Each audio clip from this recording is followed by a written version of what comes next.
Good morning, everyone. Welcome to today's hearing, in which we're going to hear more evidence from people who were in the tower at the time of the fire. Yes, Mr. Rowland. Good morning, Mr. Chairman. May I now call Paulos Tekle? Thank you.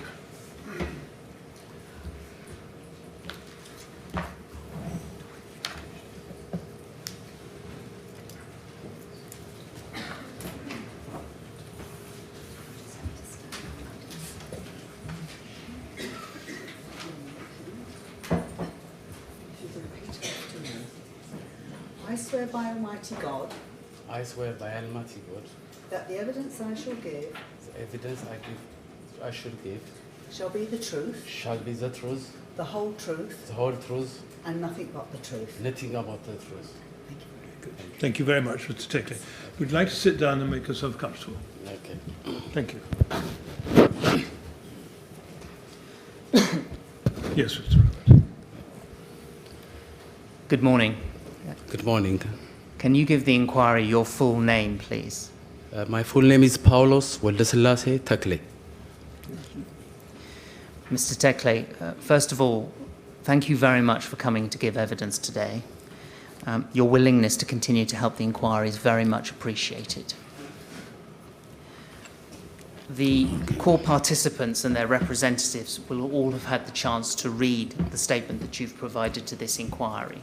Yeah. And the purpose of today is not for us to read out the whole statement or to ask you questions about every part of it. As with other witnesses, my questions will focus on the conditions that you encountered on the night of the fire and on what you yourself saw and heard. I appreciate that reliving the events of that terrible night will be difficult. And so if you need a break at any time, please just let me know and we will stop. Yeah, okay. I'm going to try and take your evidence in time order. Okay. I hope that I will keep my questions short and simple, but sometimes they don't come out like that. And if I do ask you a question that you don't understand, please don't hesitate to tell me, and I will then ask the question in a different way. Okay. The first thing that we need to do is to put your inquiry statement formally into the record. And so can we have, please, the first page of that statement? The reference is IWS 401051. If you look at the screen that's on the desk in front of Mr. Tekle, you can see that that's the first page of your statement to the inquiry. And if you need it, you've already found it. I think there's a paper copy there. And if you, I think, turn to tab 1, you'll see that the statement is there as well. If we go to page 16 of that document, so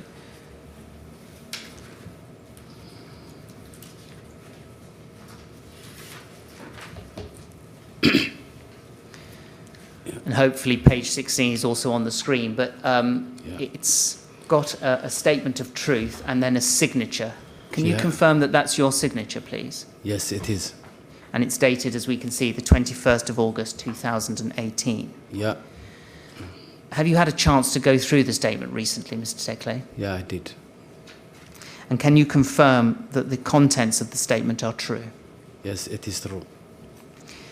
We also have to the statement 7 exhibits, which are identified as PT1 to PT7, and they are in the same document at pages 17 to 39. Yeah. We'll be looking at some of those exhibits as we go through your evidence, but could I start, please, by just asking you some background questions? Yeah, okay. If we go back to the first page of your statement,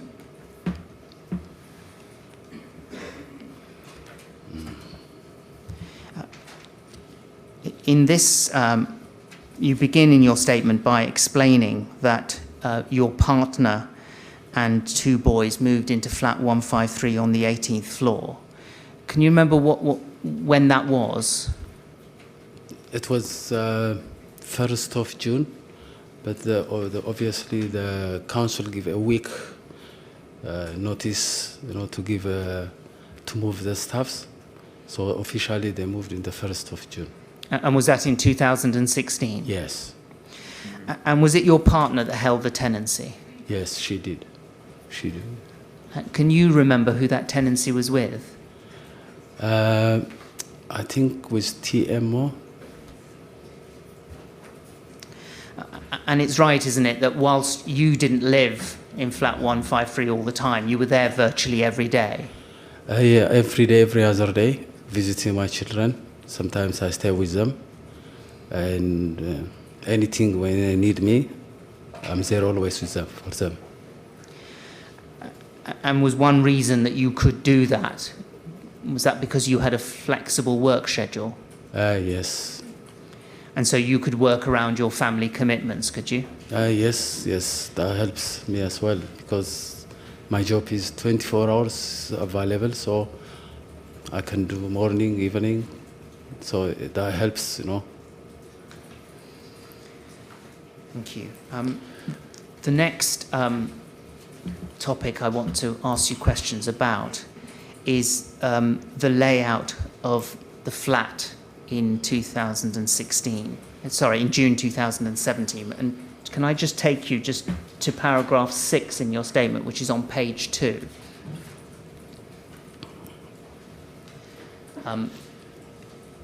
In this part of your statement, you say that when the family moved into flat 153, there were problems with the windows, and you had a lot of drafts and air coming in through the windows.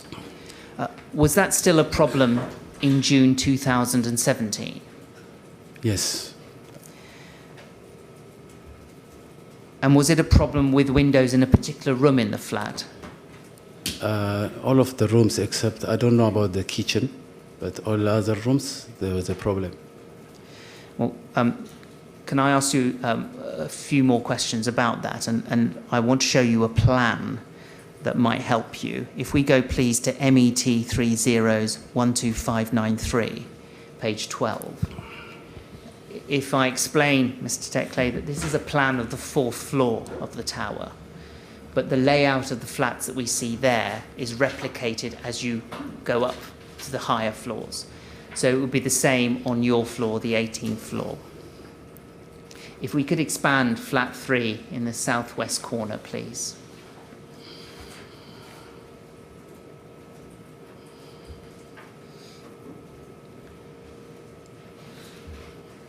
And so on the 4th floor, that was flat 13. On the 18th floor, it would be flat 153. And we see that it's 2 bedrooms, each with a window facing south.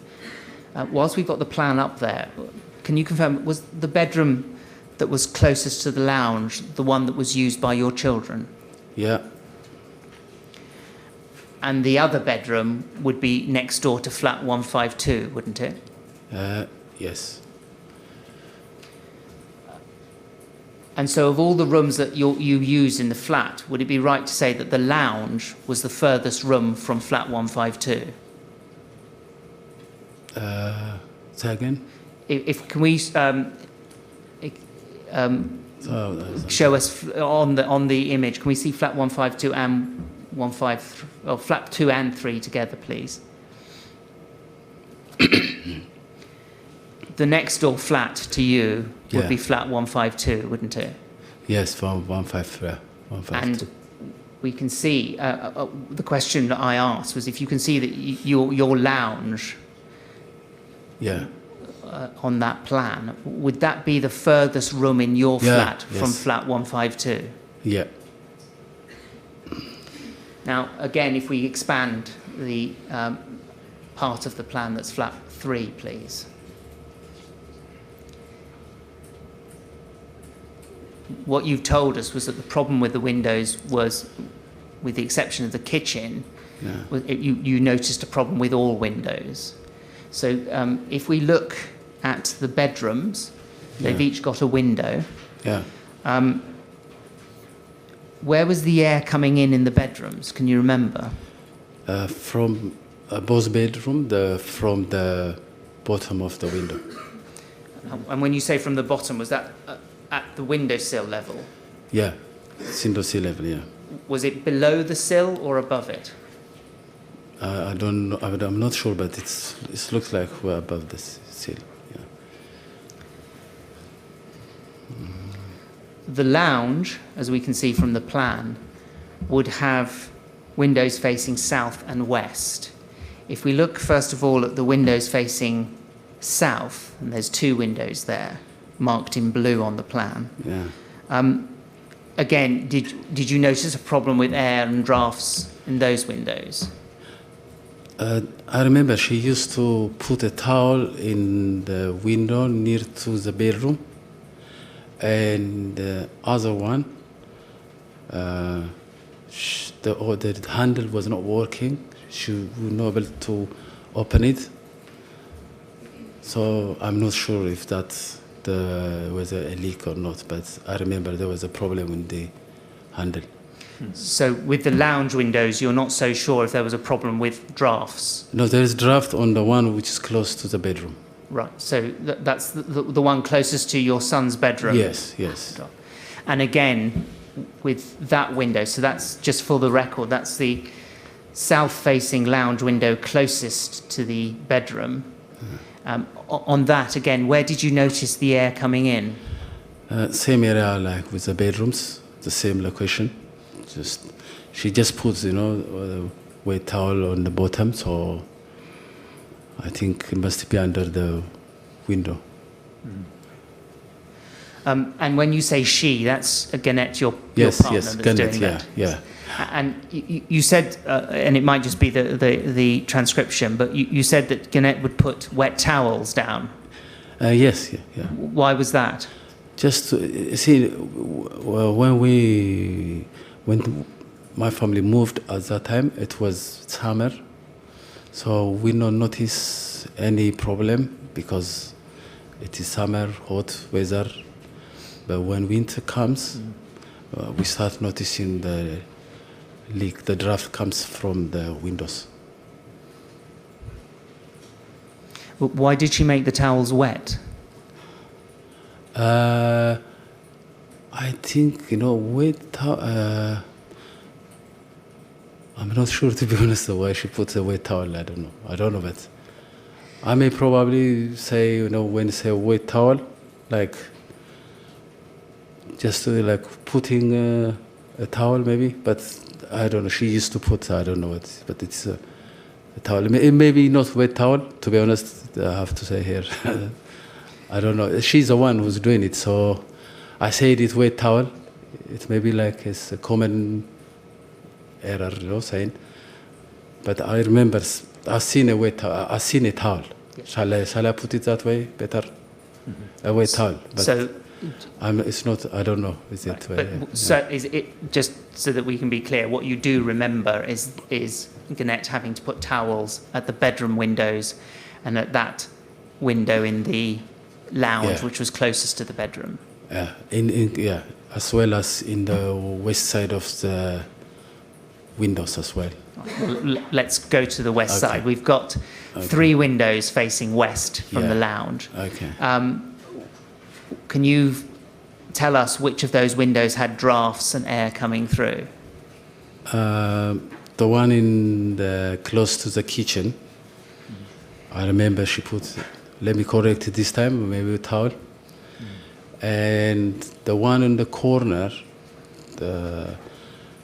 I remember the handle, the 2 corners windows, the handle had a problem. So I'm not sure if she put a towel or not. So again, and correct me if I'm summarising your evidence in the wrong way, but what you remember is a problem with drafts in the lounge window that was closest to the kitchen, and having to use a towel at that window. Yeah, I remember that, yes. And then the other problem that you've alluded to is that the 2 lounge windows in the southwest corner of the lounge, there was problems there with the handle, and so those couldn't open properly. Yes. And was that still a problem for you in June 2017 with those handles? Yes, I don't think they solved the problem. I remember she told me that they were coming to fix it. She reported to them, but they said we'll fix that. I don't think they fixed it. Could we take the plan back to the original size, please? And could we just expand the area that the part of the plan that takes in flat 4, flat 3, and the communal area, please?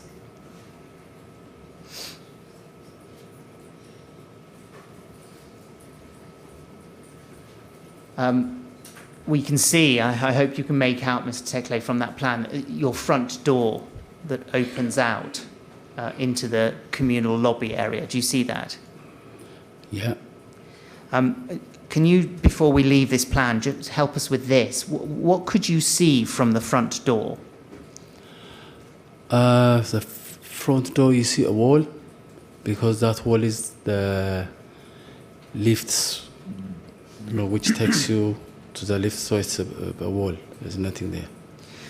And so if you wanted to see the lifts themselves, would you have to walk out into the lobby area?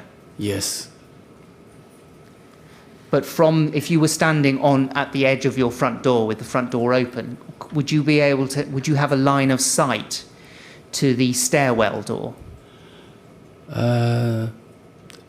You'll be able to see it if you're standing on the lobby. But we haven't noticed, to be honest. There's a staircase there, but hopefully, according to the plan, when you see it. But no one. Do you remember being able to see the door to the stairwell from your front door? I haven't tried it, but it's possible.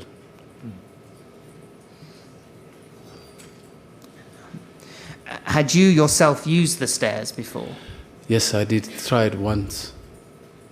But did you mostly, when you were coming to the flat, did you use the lifts? No, just because, as you know, my job is like a private hire driver. So I've been sitting for a long time, and I take it like as an exercise, and walk up all the way up to the 18th floor. Only once. If you use the stairs as exercise all the way up to the 18th floor, do you remember whether the door that led from the stairs into the lobby area of the 18th floor, do you remember whether it closed automatically after you used it? I haven't noticed. And before we leave this plan, can I just ask one last question, please? And that is about the front door of your own flat. Do you remember if that closed automatically? It used to be. To be honest, I don't recall. I better to say I don't remember. So you can't help us with whether it was closing automatically in June 2017? I don't know. It's better to say.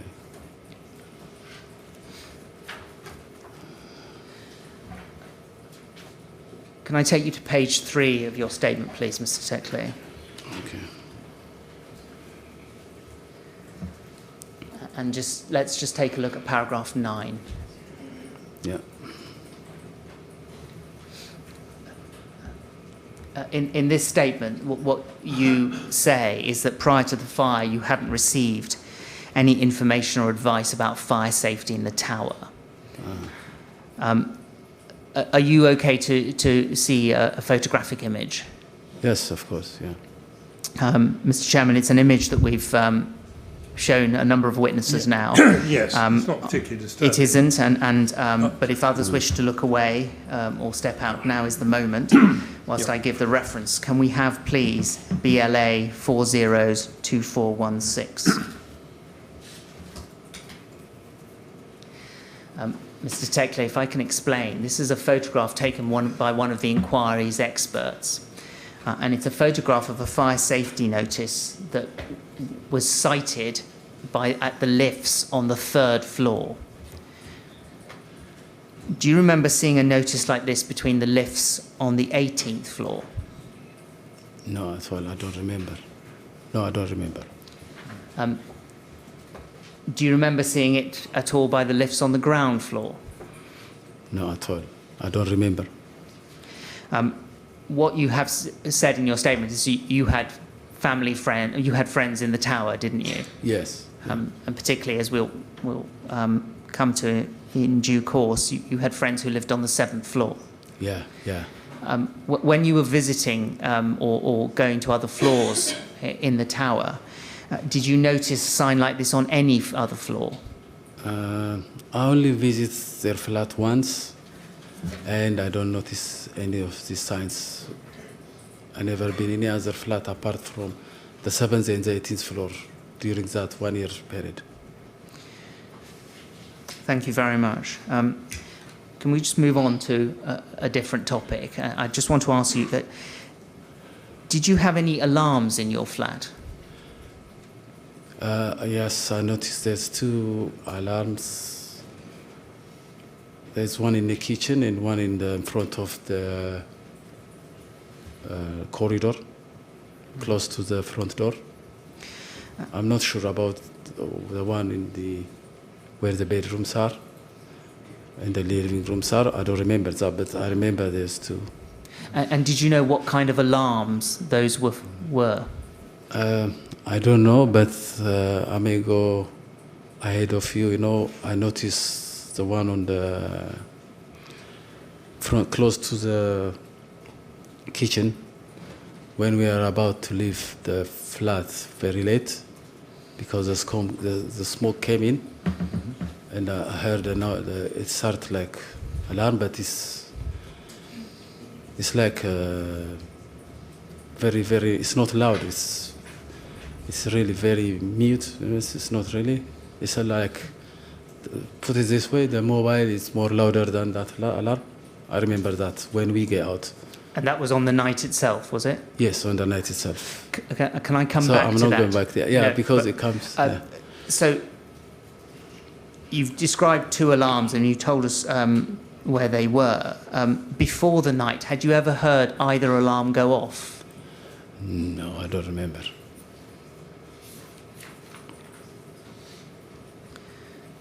Could we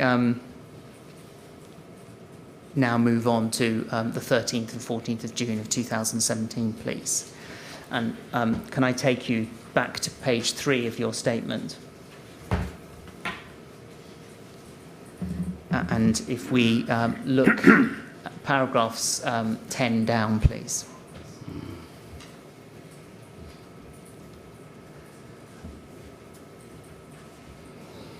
So in your statement, Mr. Tekle, you've explained that you collected your son, Isaac, from Kumon Maths and you brought him home. And your partner, Gannett, came back with your younger son and also the son of the friends who lived on the 7th floor. Is that right? Yes. Can you remember when you came home that night, if the lights were working in the lobby area on the 18th floor? Yeah, there was a light, and it's a normal night, you know, like every other night. So the light was there because it was able to walk through the lobby to the flat. So it may be 1 or 2 may not work. I'm not sure about that, but definitely there was light and it was clear. Yes. Can I take you back slightly? Because obviously, if you had a flexible work schedule, that meant you came and went at different times. Yeah, sometimes, yeah. When you were either coming back to flat 153 at night, and this is before the fire, or leaving it at night, yeah. Do you remember whether the lobby lights, the lights in the communal area on the 18th floor, were always on? Yes. So was that no matter... I cannot say always on, but when I walk in to go to use the lift, I don't see any days which the light was not on, off. So even if, were there times when you would have to leave very late at night to work? Yeah, there was a light. And if you were coming back very early in the morning, were the lights on? Yeah, there was no any issue in the light as far as I could tell. Thank you. Could I take you then to paragraph 16 of your statement, which is on the next page, please? Bottom of the page, if that could be expanded. As you've explained both now in your evidence and in your statement, you've described it as a normal night, and you explain how the family went to bed that night. What you say in paragraph 16 is that you were woken up by voices and noises outside the flat, and you mention that you heard at least 2 women's voices. Yeah. Could you hear what was being said? I don't remember. It was like I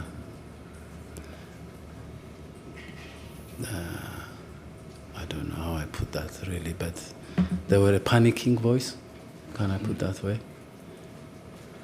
So I don't know what they said, but something like that. You know, which did they sound as if they were having a conversation with each other, or? it's a both mix, you know, panicking. You don't pick what they said. And what was it that you remember about the voices that made you think they were panicking? Yeah, the voice is a strange voice, which it sounds like it's not normal. It's not normal voices. There must be some problem.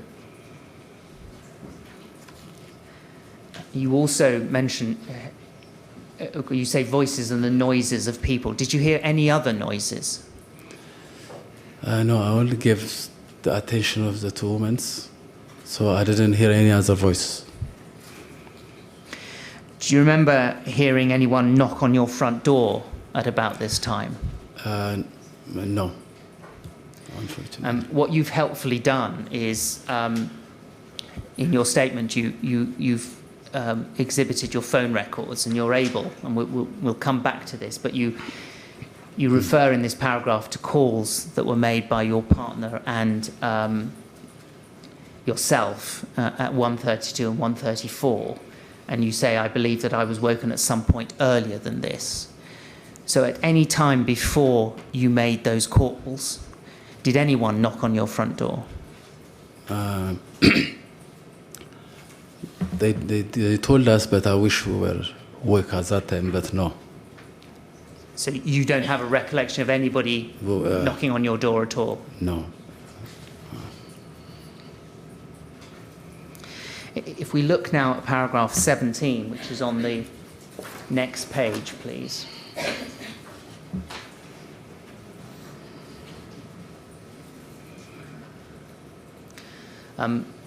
What you say, Mr. Tekle, is that you got up to investigate, and then you opened the front door of the flat. And if we look at the first line of paragraph 17, you say, we opened the front door of the flat.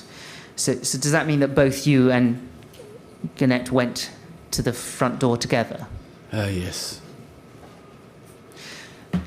Before you opened it, did you notice if there was any smoke coming through your front door? To be honest, I didn't notice, but even there was no smoke at that stage when we opened. What you say is there was no light in the lobby area. And given what you've told us earlier about your coming and going, was that unusual? Yes, it is unusual. It's full of dark. Yeah. So it is full of dark. Yeah. So when you opened your front door, it was just completely dark, yes. in the landing area? Yes. What you describe in this paragraph is seeing your neighbour from flat 152. At the time, did you know her name? No. Have you come to know her name since? Yes. Recently, even I know she's going to give witness this afternoon, but recently I know her name. I don't think there's any issue about this, but we believe that that's a reference to your neighbour Rabia Yahya. Yeah, Rabia, yes. Yeah. Now, aside from her, could you see any other neighbours at this time? No. Could you hear any noise from the other flats? No. Could you see any smoke at all in the lobby area? I don't notice, but I don't think it was there. Maybe on the other side, but I cannot say yes or no, so I'm not sure. Could you smell anything different? No, it's normal. So could you smell anything that indicated smoke at all? No.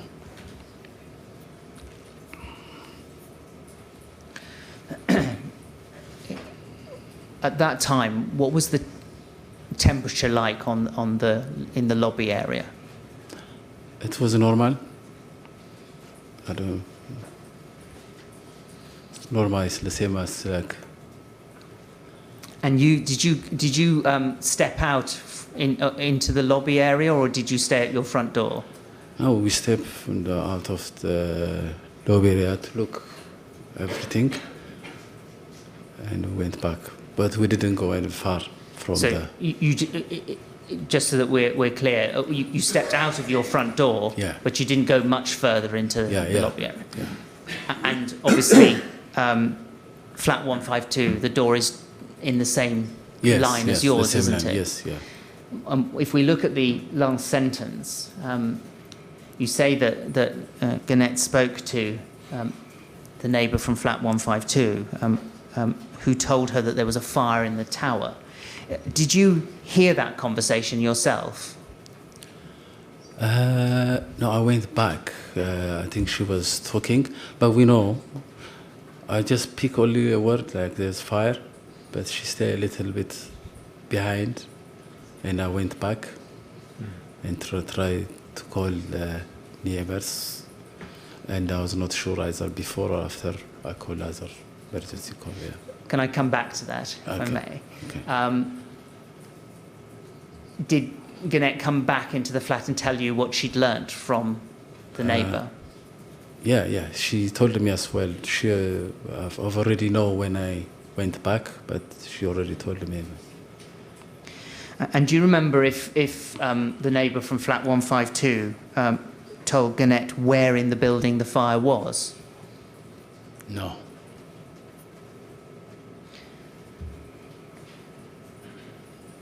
Did you see what the neighbour from 152 did then, after having spoken to Gannett?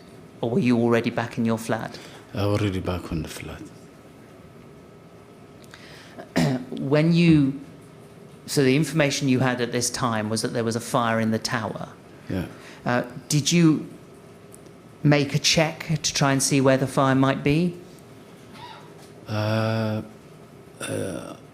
To be honest, no, the only option I was taking was to call to the neighbors and to see what was happening on their floor, if they know anything, if they woke up. So you don't remember at that time, for example, looking out from the windows of your flat? I don't. I may probably done it, but I don't recall. Can we look at paragraph 19, please, bottom of the same page? Thank you. You've mentioned this before, and I just want to ask a couple of questions, and that's your contact with your neighbours at this point. And in this paragraph, what you describe is that yourself and Gannett made calls at 1:32 a.m. and 1:34 a.m. to Abraham, who was on the 7th floor. Is that Abraham a baby? Yes, Abraham is the parent, the dad of Abim. Yeah. And did he live in flat 44 on the 7th floor? Yeah, 7th floor. Yes. But he didn't answer those calls, did he? No, he didn't. But then he did call you back, and what you say in your statement is, I told them there was a fire in the tower, to wake up his family and to take action. What action did you want him to take?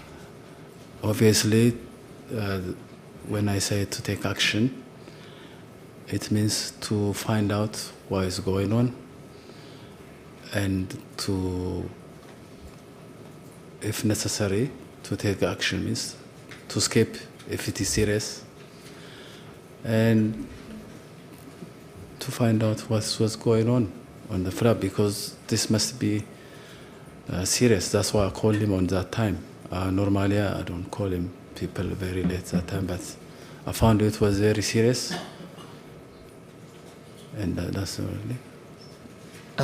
You said that one of the things that you had in mind was that if necessary, Yeah. Abraham might need to escape. Did you think at that time yourself that you might need to leave your flat? Yeah, but we were at that time. To be honest, there was no any sign of fire in our floor, and the same in his floor when we have a conversation. But later on, we found out it was serious after he left the flat. So the only thing different I saw at that time is the lobby is full of dark. And so there wasn't anything about the fact. Did you have any information that made you think that if someone was on a lower floor, it may be more serious for them? yes. Well, what was the information that you had that made you think it's more serious for someone on a lower floor? It's not like more serious on the lower floor. Just at that stage, we don't know which floor what was happening. So to find out what was going on, if I know other more people, I could have called. Gannett did the same, called on 22nd floor to Hashim's family. Can I So ask it's you the same. about that? Okay. Because as you've just explained, Gannett, and you say this in your statement, Gannett rang the Hashim Kadir family. Yeah.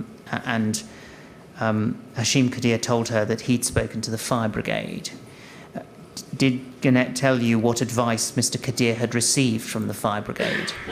Yeah, obviously she told me that he contacted the fire brigade and they're gonna come and rescue them. Even he mentioned about to sit down on the floor of the flat and waiting to be rescued. She told me that. Even she mentioned about the helicopter.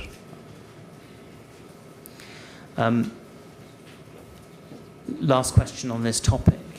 That's the information you've now got through Gannett from Mr. Kadir. Yeah. Did that influence your decision about what to do at that time at all?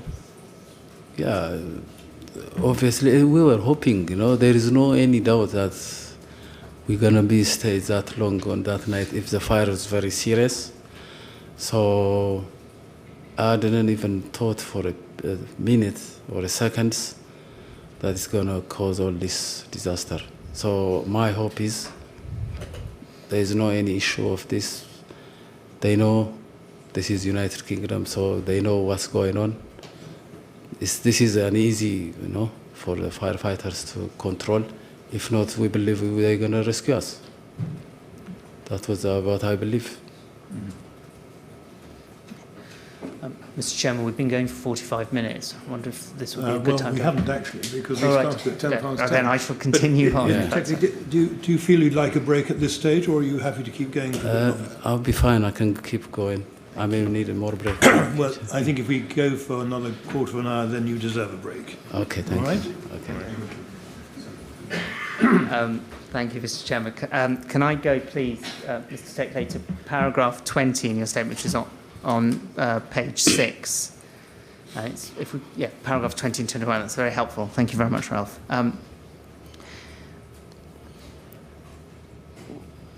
What I want to ask you now in terms of the topic is a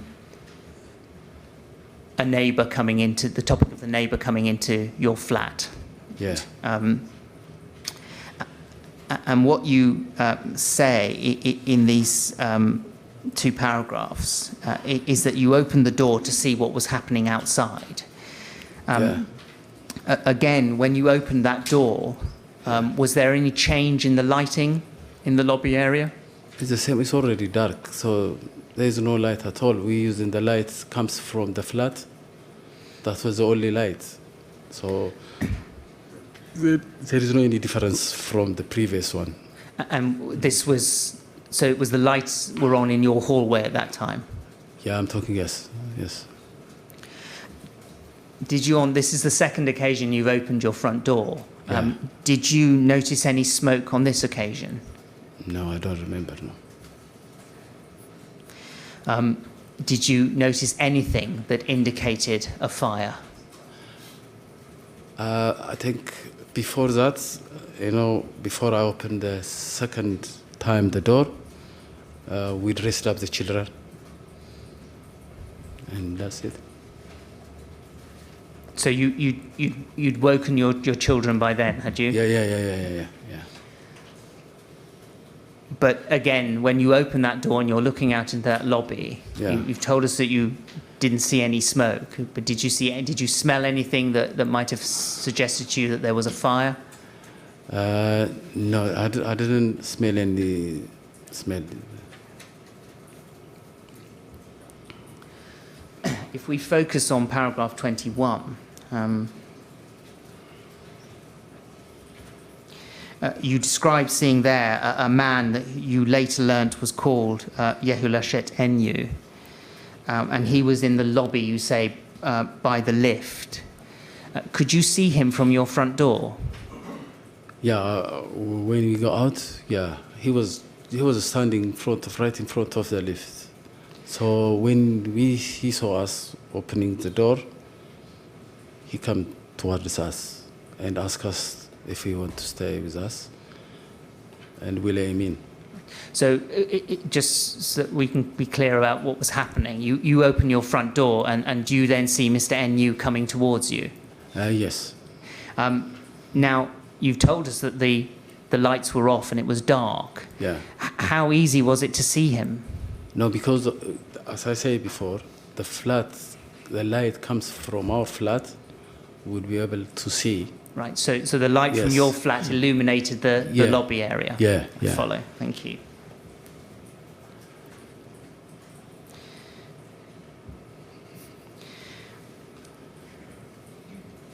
Because you've got light coming out of your flat into the lobby area, were you able to see the doors of any other flats? I don't remember. Do you remember hearing any noises from other flats nearby? No, at all.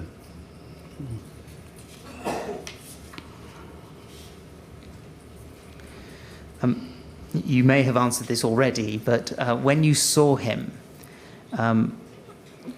what was Mr. Enyu doing? I think he was standing there. Then when we opened the door, he told us that he was standing. So he was standing in front of the lift. And is it right? It was Gannett who recognised him. Had No, you seen him before yourself? I never seen him before. I know at all. Yeah. Don't. And then he, as you explained, he asked to come into the flat. Is that right? Yeah. So even though you'd not seen him before, did you know before that night that Mr. Enyu was living in flat 155? I've never seen him. I never know he's living in the flat. No. Did you know who lived in flat 155? I see 12 years old and a mother. We meet them sometimes in the lift. I've seen them occasionally, like a few times. I try. When he came into your flat, did Mr. Enyu mention flat 155 at all? Yes, he mentioned. No, it's not number 155, but he mentioned he's in Bricktain Brook. That's where he lives. He said that. I remember. So that's, and did he say what had happened to them? No, he said they went out before me. But he explained to you that, and this is Birgit Hafton and her son, that they had left the flat before him. That's why he was saying yes. Did he tell you where they went? No, he didn't tell me where they went, but he told me that they were not in his flat at that time. And did he tell you why he wanted to come into your flat? No, when he came off, he said that there's a fire, and he said smoke is coming. Smoke is on the flat. That's why he said he's coming to our flat. So if I could just ask you, if you can remember any more detail about this conversation, it would be helpful. So he tells you that there's smoke coming into the flat. Is that the flat where he was staying? Yes. And did he say anything else about the smoke? To be honest, I didn't remember what he said apart from that. the main reason why he was not staying in his flat is because of the smoke coming in his flat. Did he tell you whether there was any fire in his flat? No, I don't remember he said that. At that time, this is, as we've said, the second time that you've opened your flat door. Did you go out into the lobby area at all at this time? No, I didn't go anywhere out apart from the area in front of my front door.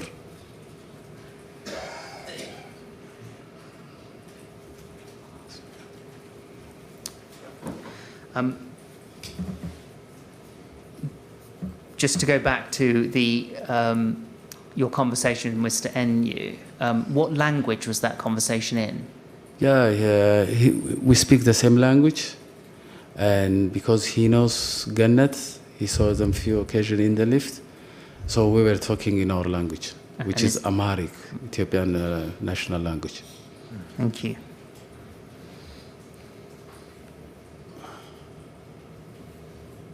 Can I go to paragraph 22, please, on page 6 again?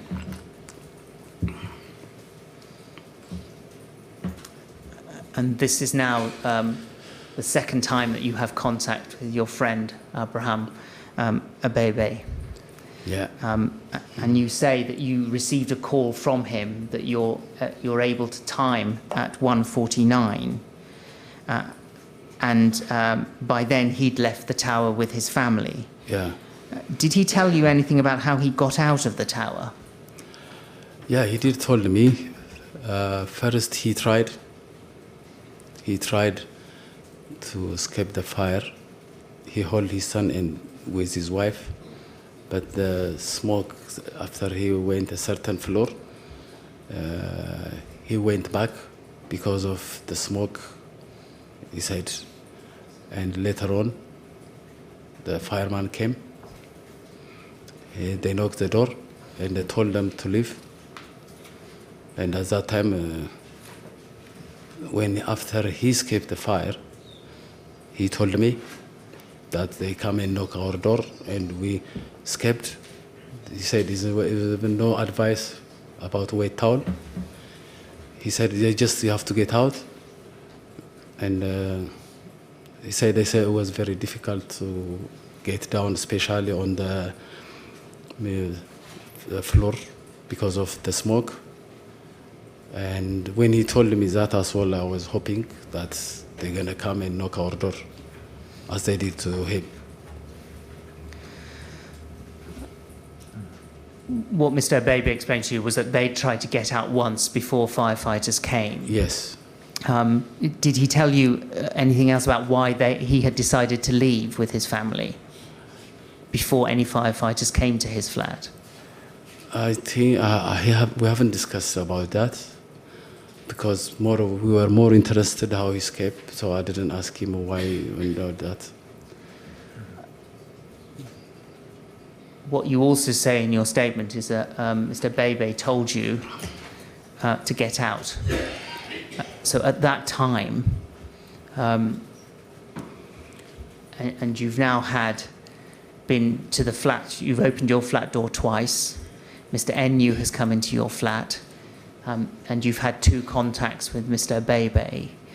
What were your thoughts about leaving your flat at that time? My thought was, I think they start evacuating people because they knocked his flat and advised them to leave. So I thought they may other firefighters send to our floor. That was our hope. And I haven't even thought that we've been stuck there, for long.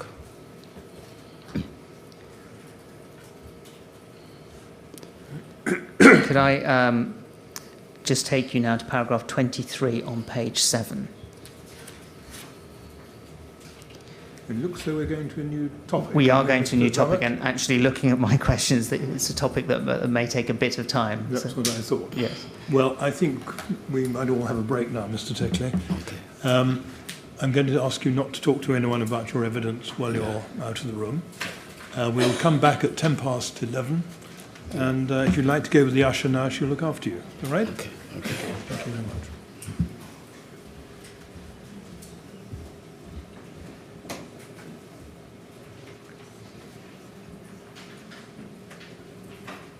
Right, 11:10 then, please.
Yes, we've asked Mr. Tekle to come in, please.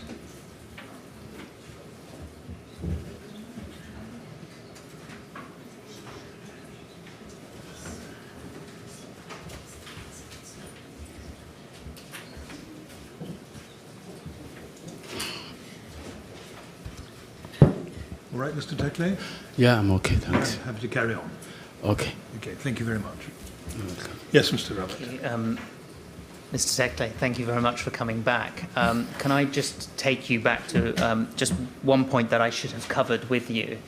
And that relates to the time when Mr. NU came into your flat. So could we please have page 7 of your statement, please? So IWS 40105117, please. Page 6. Apologies.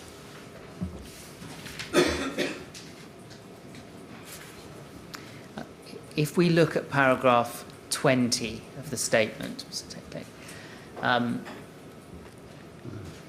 I think your evidence earlier, when I was asking you questions about the arrival of Mr. NU, was that you could not remember seeing smoke in the lobby area at the time. But if we see there's a sentence in the middle of the paragraph, that's 6 lines down, which reads, "I opened the door to see what was happening outside. The lobby was dark and there was some smoke." My question to you is, if taking you back to opening that door, and this is the second time you've done it, can you remember what was making the lobby dark? It was already dark from when you opened the first time, so it was the same. The one I mentioned, this one, it was not on our side. I think that smoke what we're talking about is the other flat, so opposite the other side. On the other side of the floor? Yeah. And where did that information come from then? He already said that his flat is full of smoke. That's why he left his flat. Can I show you an image, please? And it's IWS 401001, and that's page 5. If I ask you questions about this image, if I explain, please, Mr. Tekle, it shows a different floor to yours. We can see flat 111, and closest to the camera is the front door of flat 112. But if we were to move that up to your floor, it would be what you could see from your flat door, isn't it? You could see flat 152 and 151, couldn't you? And can you see that in that photograph, we can see that there's a light fixture on the wall between the two flat doors? Do you see that? Yeah. Was there something like that in your floor? I don't notice. And so it is your evidence then, if we go back to page 6 of your statement, that on both occasions that you opened the door, the lobby was dark. Yeah. And was that because there was no lighting? Yeah, there was no light at all. And the reference in paragraph 20 to smoke is a reference to information that Mr. NU gave you? Yes. Can we go now to page 7 and paragraph 23, please?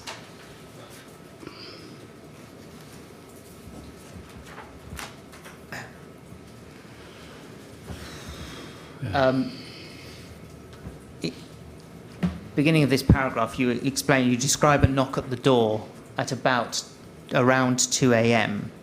And you say that Mr. NU went to open the door and you followed him. And you then saw a firefighter. Can you remember where Gannett was at the time? I don't remember because I was on the ledge of the window to get to see what's happening. So sitting there. So that's why the man, Mr. Neo, went and opened the door. So we were have a conversation, arguing each other with Gannett, get off from the ledge of the window. That was a conversation we did. Well, can I just pause you back? Because I'd like to try and take things in order. So Yeah. you've just mentioned being on the ledge of the window. Yes. So was this the first time that you climbed out onto the ledge of the window? Yes, that's the first time. And which window did you climb out on? The one in the close to the kitchen, A lounge window. facing west. And how far out onto the ledge did you climb out? I just sit the way I sit now. So were you, just so that for the record, were you sitting on the ledge of the window with your legs outside? Yeah, the legs outside, but she was worried. Kenneth was worried, and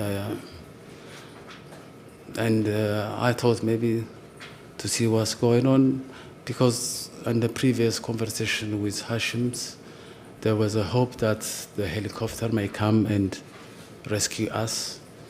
So it's a part of that, to test what is going on, and to see, to see if it is possible, to jump from there, holding one of my son. And the other thing, to get attention, how we were suffering inside, to get out. That's all. Can I ask you this, please? Yeah. And I appreciate that giving estimates of time can be difficult, but you told us earlier that you had a telephone conversation with Mr. Abebe, which began at 1:49. Yeah. And in your statement, you say it lasts for about 8 minutes. Yeah. In this paragraph, you say that you think it was around 2 a.m. when there was the knock on the door. Yes. Do those two times help you to say how soon after the call with Mr. Abebe that you climbed out onto the ledge? I was saying, even in my statement with the police, I said 45 minutes later. That's what I said. So this is like approximate. The reason why me and Abraham have been in a conversation for 8 minutes is because he's trying to find a firefighter or a police officer to tell where we are.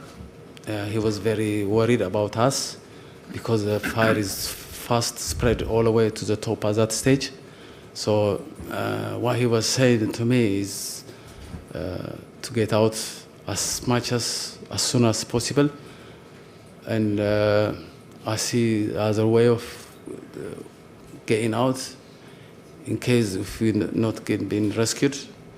So at that stage, I was thinking that was one of option to get out. Plus, when I see sitting there was a children playground.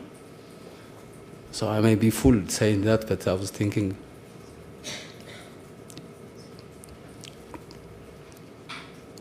To lie there. Just take a moment.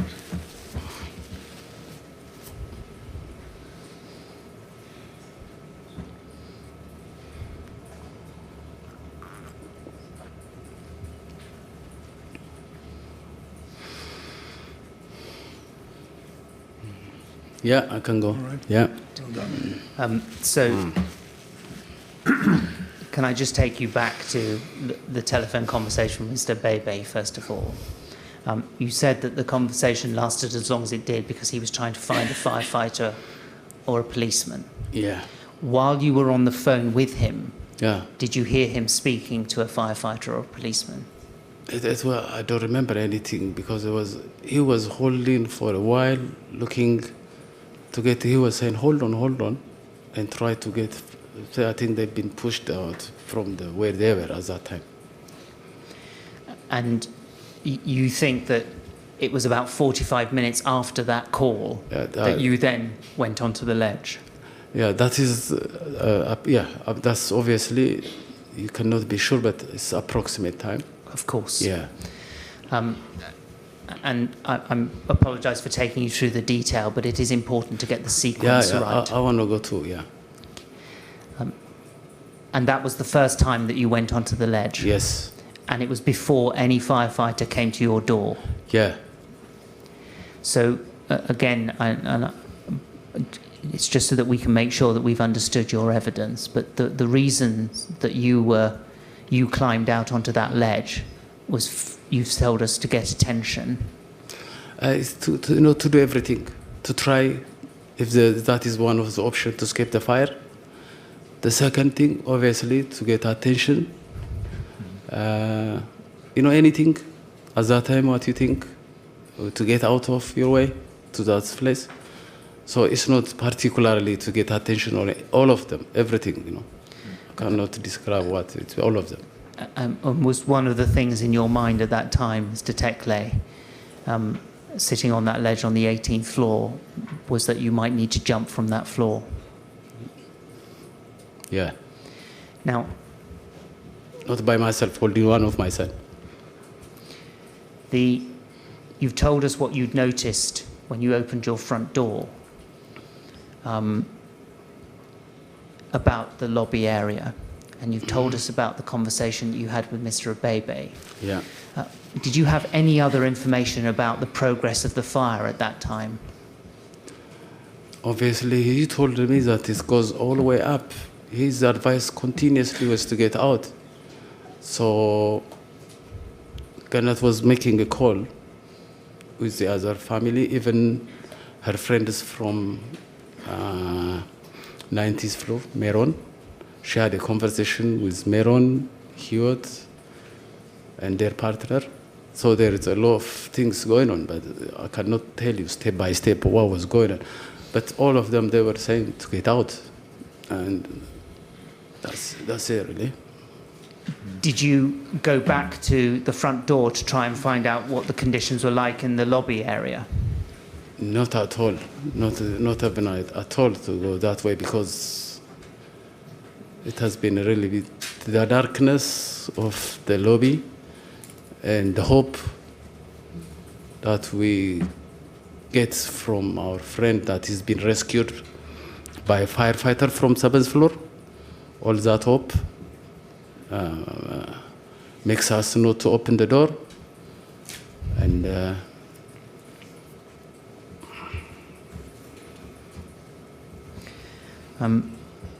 at the time that you were on the ledge, yeah, what were the conditions like in your flat? no smoke, no, nothing. There's no smoke. There is no any smoke or any fire. It's normal. And from where you were sitting on that ledge, were you able to see anything of the progress of the fire? No. It was not reached in our area at that stage. It was on the other side. Clearly, after that, you see, yeah. So was your information coming from the phone calls that you were getting with people? Yeah. Yes. Could we go back then to the contact with the firefighter? Yeah. So when you heard the knock on the door, Yeah. were you still on the ledge at that time? Yeah, the knock was really very loud. It's very loud. So we ran away because the man was very desperate. So he ran, and that made me to get off from the ledge of the window. I think that's how I went. And the helicopter as well it spotted me sitting down there, but it's not allowed to be watched here. So it was clearly seen that even the pilot said 153, 153, and he was also reported.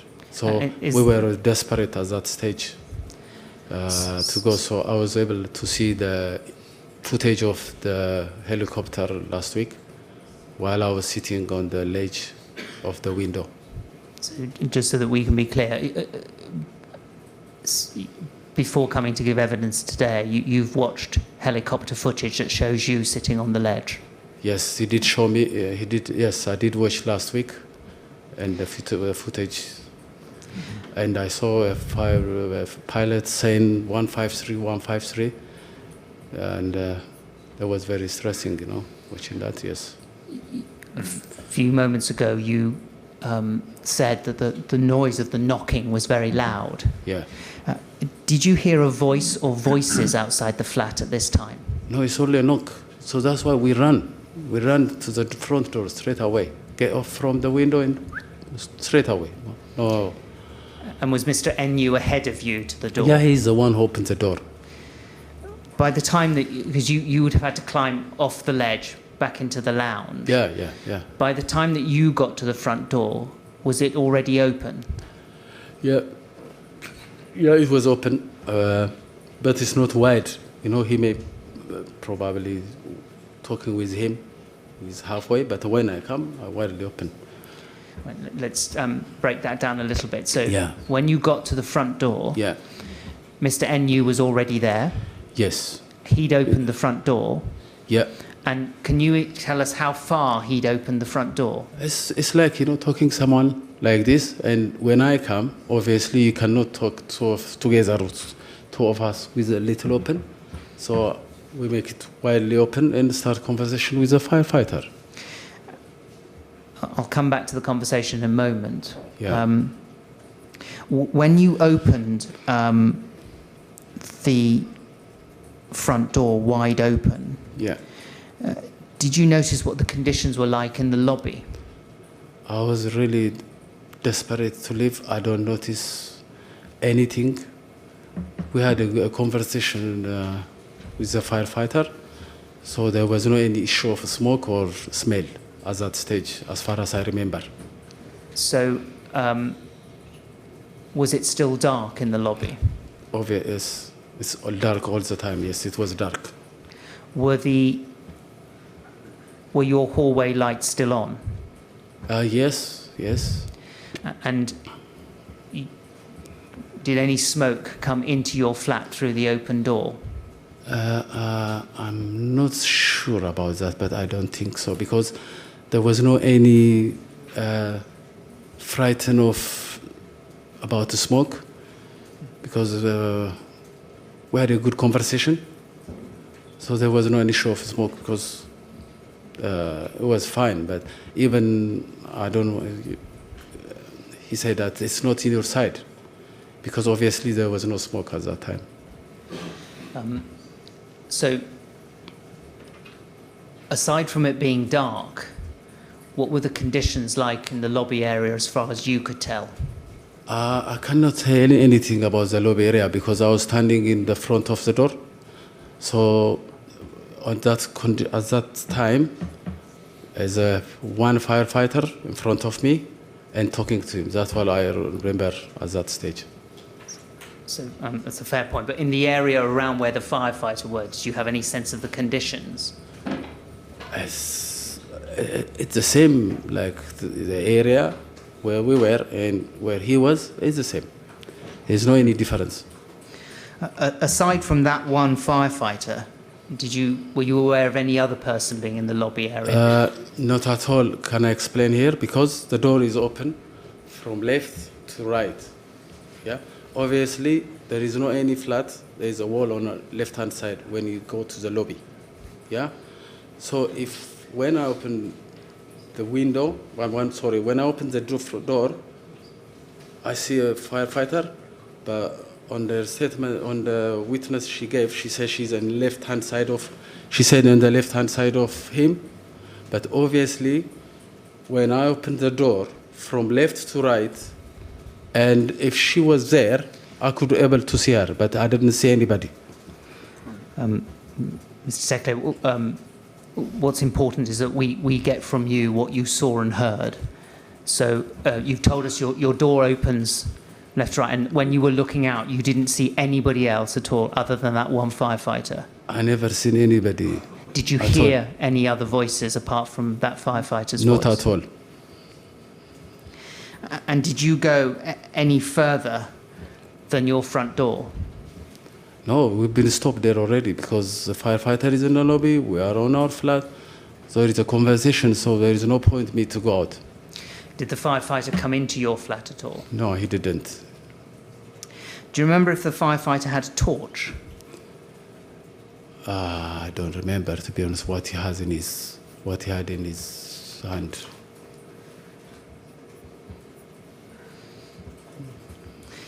In your statement, you've described the firefighter who's at your door as him.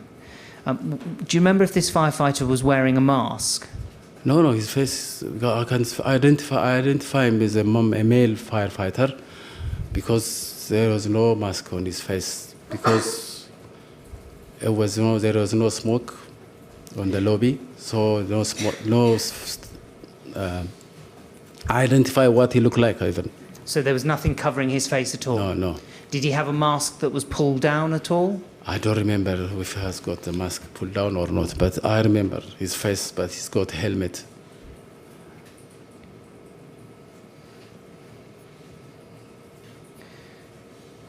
And could you see him clearly?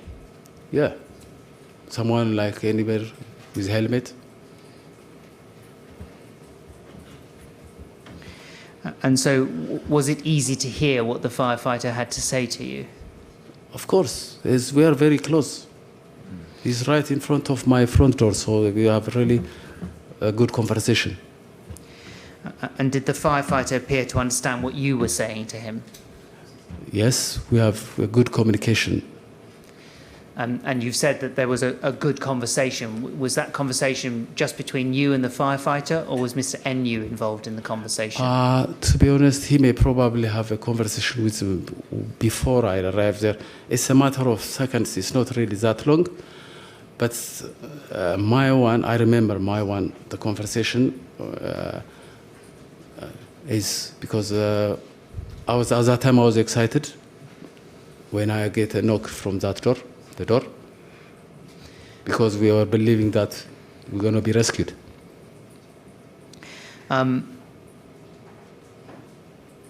After you had arrived at the door, do you have a memory of Mr. NU saying anything to the firefighter?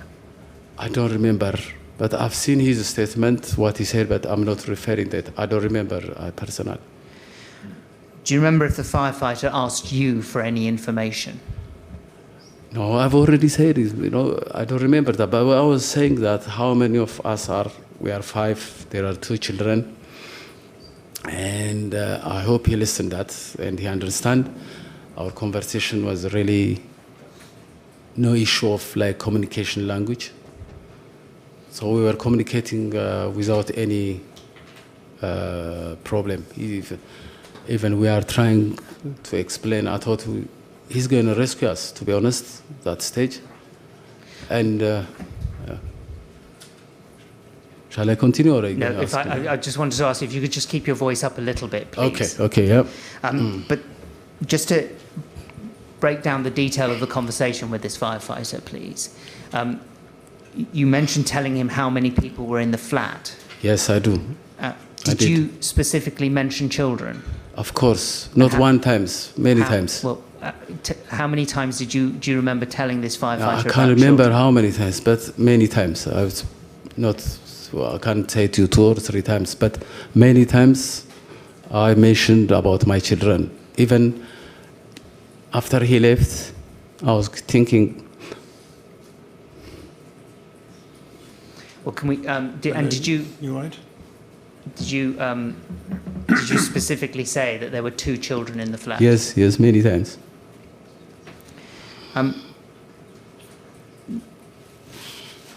Did you tell the firefighter that you were safe in your flat? That's a joke. I'm sorry. And did you hear Mr. NU say anything like that to the firefighter? No, at all. How come someone coming from the ledge of the window and desperate to leave and say this, we are safe with that condition? I've already been told by my friend Abraham what the condition is, and he's been advising me to leave. And how come I was going to say to him that? I didn't say it. There's no way in a million years I'm going to say it, because I was desperate to leave. Did the firefighter give you any advice? Yes, it's normal advice to cover up the blanket by showing in his body. Just cover up whole leaks, you know, to block the smoke coming in. And I say the word, you know, I thought they were controlling the fire because the way the word he said that you are safe, you know. He said that, I remember, and I try to talk to him as much as possible, you know, to rescue us. And at that time, obviously, we are not disabled. If we are getting advice like other to get a wet towel, it's a simple equipment maybe for us at that time. That is, if we get that, with that stage, no matter the circumstance of the smoke on the stairs are bad, as we did manage to escape earlier, we could have a very good chance to escape the fire. The firefighter told you to cover up. Was he, and to block against leaks, was he indicating any particular part of the flat that you should cover up? No, he just say, you know, anywhere there is smoke coming in, just try to cover up with blanket. So and you are safe. He was a bit relaxed even when he said that. I thought he's controlling the fire. Well, did he tell you anything about where the fire was? No, there's no any conversation about where the fire was. He just told me, just to you are safe, and then just let go. And after describing with his body to cover with blanket and all that, but I try to talk to him many times, like, hey, children. It's like, I'm not really begging, but it's kind of begging. Did you ask the firefighter anything about the progress of the fire or where the fire was? No, I didn't ask the progress of the fire because he already said to me, you are safe. That word is still, yeah. You are safe. It's not on your side. The fire is on the other side. And when he was saying to you, the fire is on the other side, yeah. What did you understand that to mean? My understanding is that there's not going to be any problem in our side. And obviously, the fire brigade are controlling the fire. And even after that conversation, when I spoke to Abraham, and I told him that he told us this, oh, did he say that? He was saying, he's a bit reluctant. I said, okay, if he says that, no, they are professional. So there is no anything I can say because there is hope already. Did the firefighter tell you anything about what the conditions in the stairwell were like at this time? No, we haven't been discussing about the staircase. The only thing we discussed is how to block the front door and to cover the letterbox. And his advice to us, we are safe. And that's it, really. And then the firefighter left. Did the firefighter say anything about whether he would return? No, he didn't say he didn't return or anything. He was relaxed and just went. Even when he went, it was in my mind. I was about to talk to him that, can he take one of my child? But I didn't use that. But it's like miss time. After he left, I thought that. And I was thinking if I was asking that, but it's already gone by that time. But that was in my mind at that time. But did the firefighter say whether any other firefighters would come back to your flat? No, there was no any discussion about any other firefighter.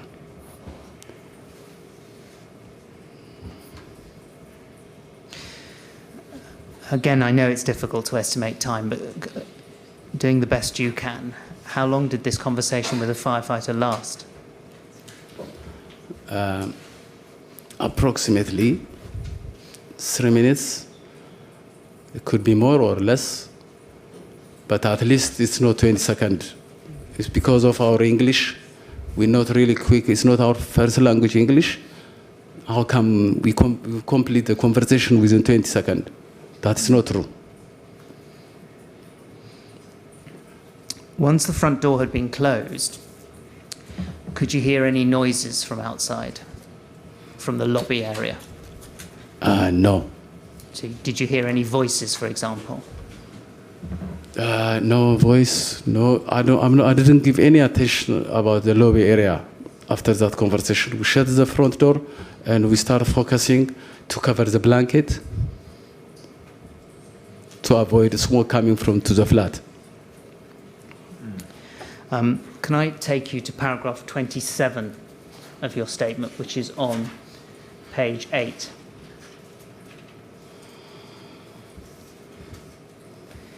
Now, in this paragraph, Mr. Tekle, you're referring to further calls that you had with Abraham Abebe, and you give times for them at 2:05, 2:11, and 2:30. Again, so just we can have some help from you with the time. Did your contact with the firefighter happen before you had spoken, before these calls to Mr. Abebe?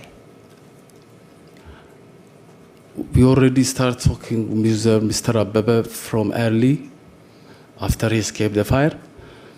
So I cannot say the time, this time I did talk to him, that time I did talk to him. But what I remember, after we finish talking with and taking advice from the firefighter, I did talk to him. And I said to him what he told us. I hope he remembered that. So we've already gone through it. You had a call with Mr. Abebe at 1:49, which was the call when he'd left the tower.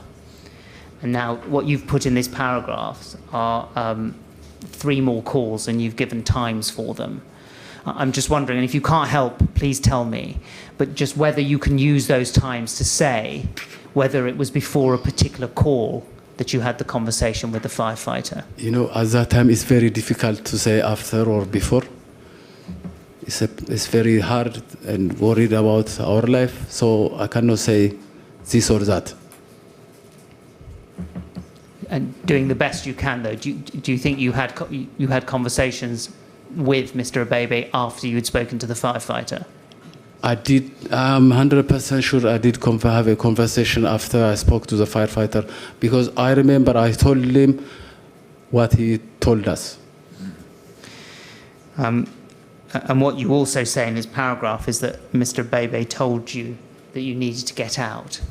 Did he give you any other information about the progress of the fire? He was always updating me. The fire is going all the way up. I'm just telling you. I said to him, you need to tell me, you know, you may not worried, because sometimes he may worried and he was not able to tell me what was happening, but he was clearly explained to me how the fire spread all the way up and how it was dangerous. Could we go to page 9, please, in paragraph 29?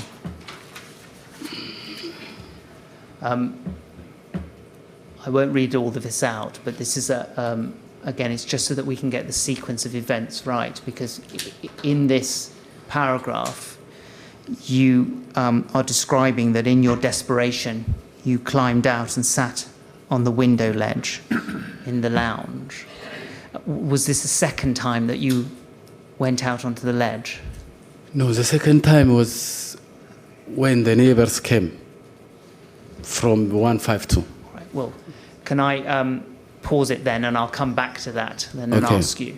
So is this paragraph 29, referring to that first time that you climbed out onto the ledge, when just before the knock on the door? Yes, that's the one before the knock of the door.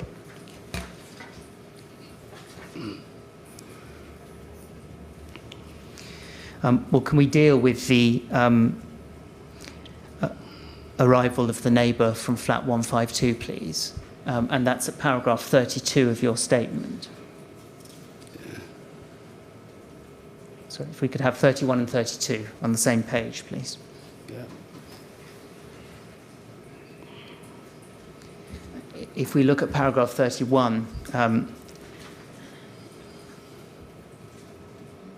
you say that there was another knock on the door, and this time it was our neighbour from flat 152 with her 3 children.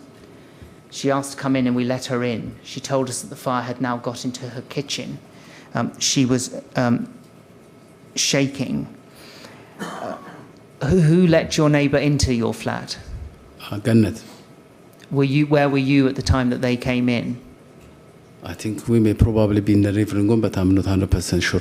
We all have been in the living room at all times, so we may follow her in the corridor that the firefighter came along that area, but I cannot assure you where I was, but along those places I was.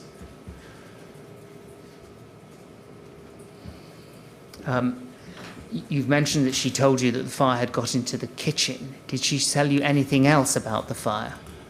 No, she said to me, just a fire get to her kitchen.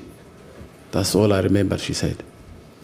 Do you remember her mentioning the conditions in the lobby area at all? We haven't discussed anything. We just spoke about her kitchen.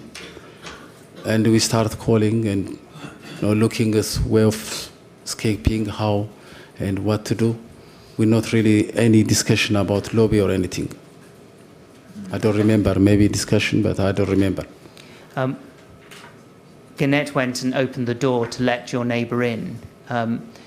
Did Gannett tell you whether she'd noticed anything about conditions in the lobby area? I don't remember. Did your neighbour from flat 152 tell you if she'd had any contact with firefighters or a firefighter? No, that was really... we may talk, we may not talk. So I better to say I don't remember.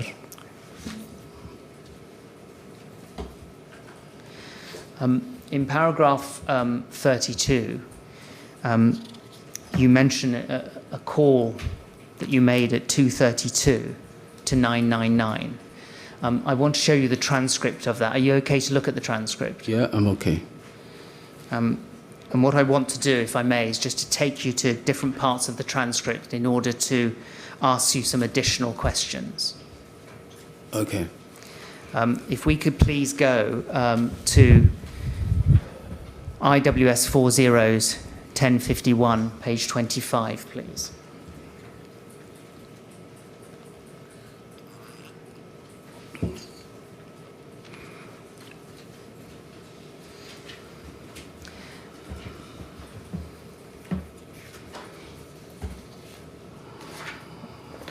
Can we look at page 24 first of all, so I could just set the context for Mr. Tekle?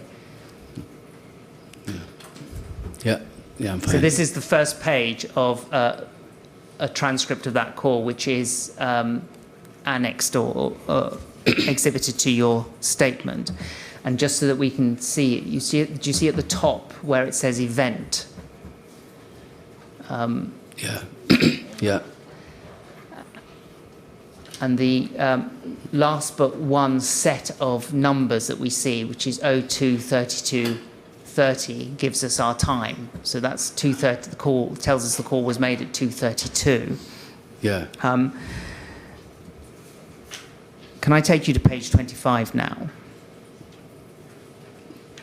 If we could expand the top half of the page. Yeah. Do you see that second line down, the operator asks you, Mr. Tekle, how many of you are there in there? And you then say, my neighbour come in as well, he is now. And then you say 5 kids and 4 adults.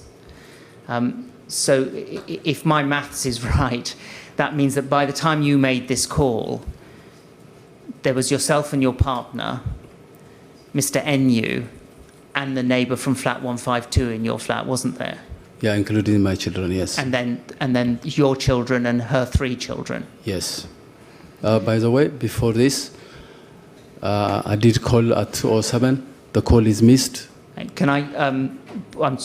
Sorry to interrupt you, but what I'll do is I'll go back to the 2:07 call in a moment, if I may. Okay. Okay. Again, if we could have perhaps the whole page, or just scroll down a little bit on the page. Pause there. What the operator asks you is, can you get out at all? The answer is inaudible, but the operator then says, can you get out onto the landing? And you respond, no, we cannot get out. And the operator then says, have you got a balcony? No. and you respond, the balcony is inaudible smoke. And the operator responds, full of smoke, is it? All right, we'll let them know, but the fire's coming inside your flat, yeah? Now, when you mentioned balcony there, or the reference to balcony, do you know what you were saying was, because your answer is balcony is inaudible smoke. What were you referring to when you used the word balcony? To be honest, at that time, we were all panicked. Even I remember when I listened to the audio of this, there was screaming and I was saying, oh, well, help. So I don't remember what I tried to say, but I tried to put more important words, like I know there are kids and how many we are. So I may think that when I say balcony, maybe it's my window, where I sit. They may be related with that, but I'm not sure what I said. But it looks like that maybe. See, I can say yes or no. So you think it's possibly a reference to the outside? Yes. Yeah. And that if you were referring to balcony, it was the window ledge where you'd sat. Yes. But do you have a memory of when you're sat at the window ledge of smoke? No, I only remember there was debris coming down from other side. The window brought it. That's what I remember. That was. Are you talking about the second time or the first time? Well, let's take it on the first time. So if the balcony is a reference to the window ledge, do you remember seeing smoke when you were sitting on the window ledge for the first time? No, the first time there was no smoke or anything. I don't think. I'll come back to the second time, but I'll make sure to ask you about what you saw at the time then. You mentioned, and if we scroll down again on the page, you've already mentioned this, but you can see there where the operator says, get yourselves into a room that has not got the safest room that you can go to, and you then say debris is coming down. Where were you seeing that from? Through the window. But the window of which room was it? I think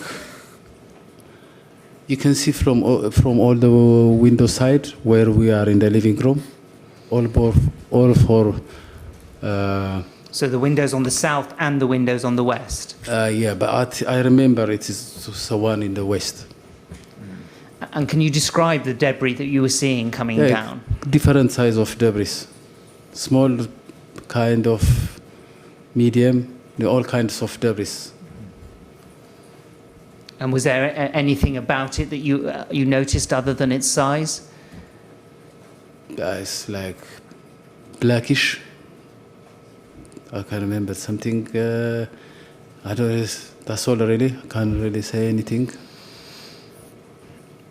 Can we now just put side by side then pages 24 and 25, please?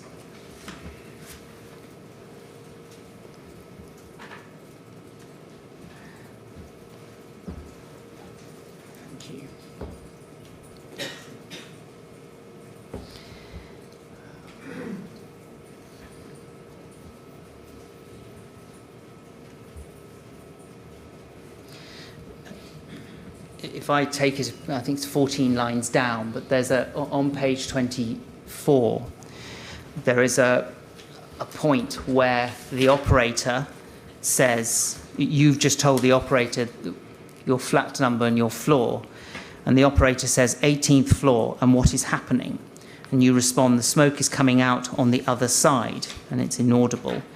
You're asked, is it coming into your flat? And you say, yeah, but with the window, I can see the window.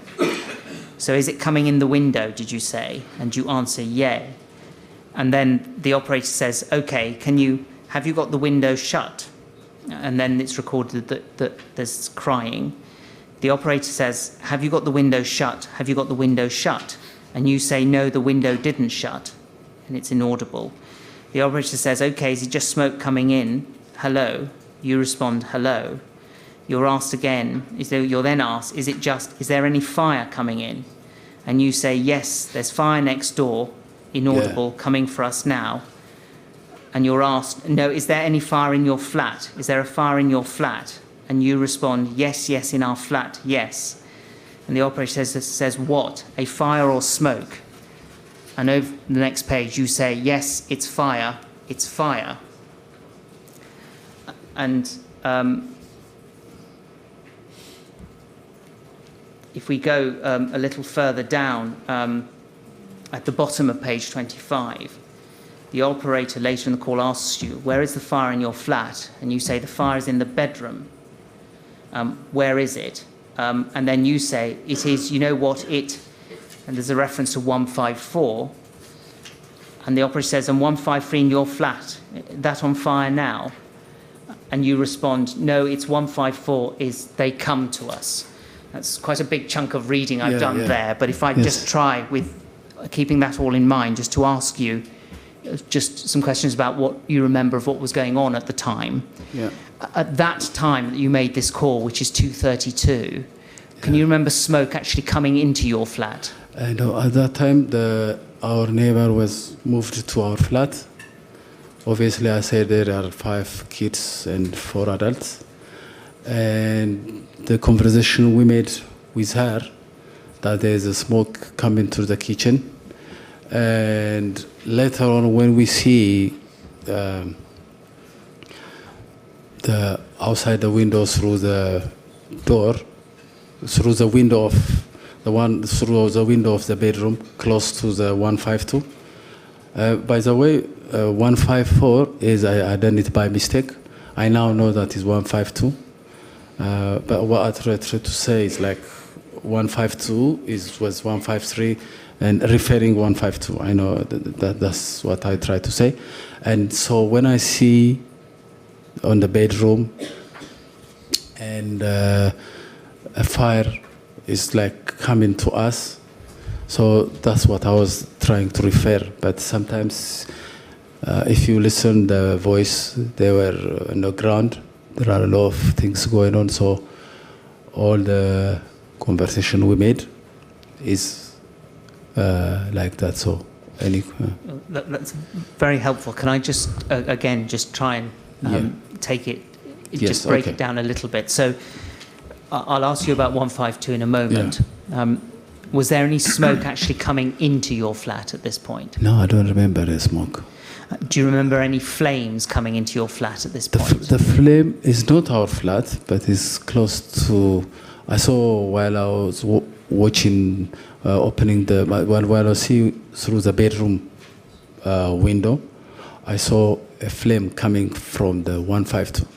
So you went to a bedroom window, and we can look at the plan again if you want to. But was that the bedroom that was closest to 152? Yeah. And you looked out of that window.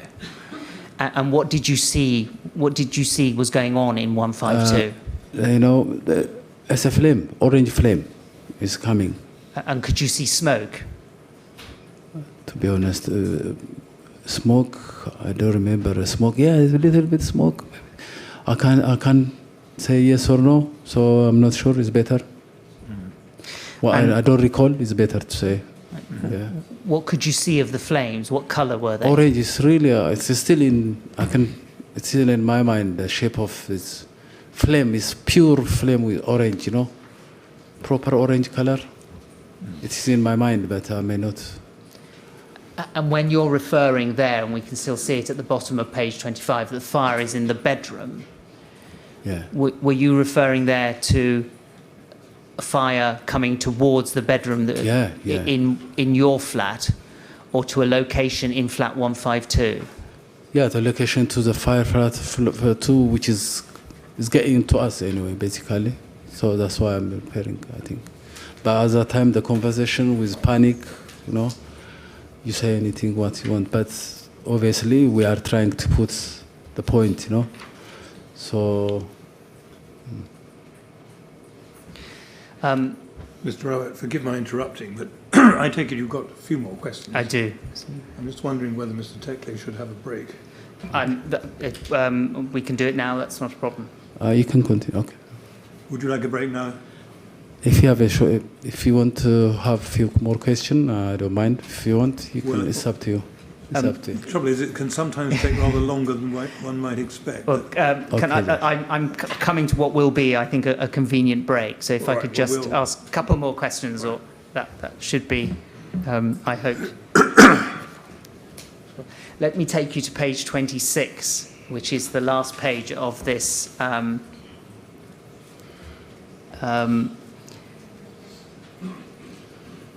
transcript. And if you see 4 lines down where the operator says, okay, it's just coming now, okay, then we'll get someone to you as soon as possible, okay? We'll get to you as soon as possible. And then the operator says, ring us back if it gets worse. And further down, get yourself in a room where the least smoke is, get to a room where the least smoke is.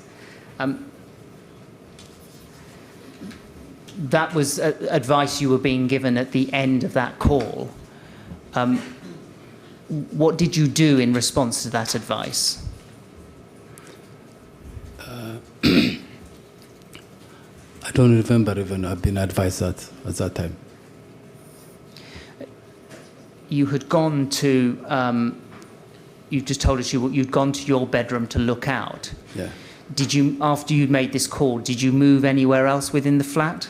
No, we all was on the living room. Just we went there to this house because to see a fire coming from that side, this house. So we were on the furthest from the fire was the living room. So that's where we all were there. And what I hope might be the last question on this topic, but when you looked out of the bedroom window, which was the bedroom next door to flat 152, could you have a view of the window of the next bedroom, the bedroom in 152 itself? I don't remember, but because I don't remember, but I remember we shut the window of the bedroom, but I don't know which stage. But we managed to shut the window, but I don't remember. When you were looking out, could you tell which part of 152 the flames might be coming from? The only thing I saw is the orange flame coming. Mr. Chairman, and that is the convenient point. Is that the convenient point? Yes. Mr. Tekle, I think we'll have a short break now. Okay, thank you. As I said to you last time, please don't talk to anyone about your evidence. If you'd like to go with the usher now, we'll come back and resume at 12:10, if that's right. Thank you very much.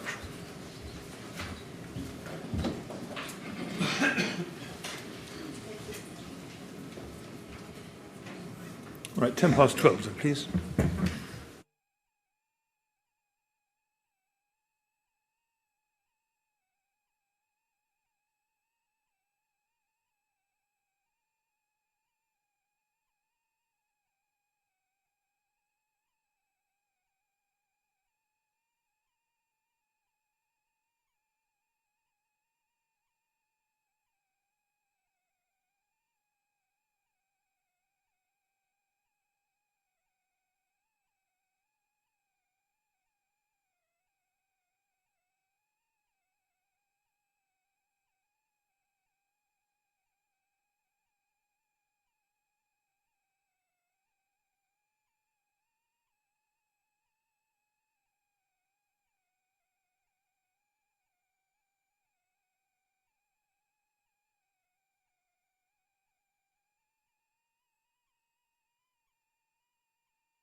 All right, Mr. Tekle, Yeah, I'm fine. happy to carry on? Yes. Thank you very much. Yes, Mr. welcome. Rawat. Thank you, Mr. Chairman, and thank you, Mr. Tekle, for coming back. Thank you. You referred earlier in your evidence to the 207 call that you made, and in fairness to you, I said I would come back to it, and let's do it now. Okay. Can we have, please, page 5 of your statement, and we look at paragraph 18, please.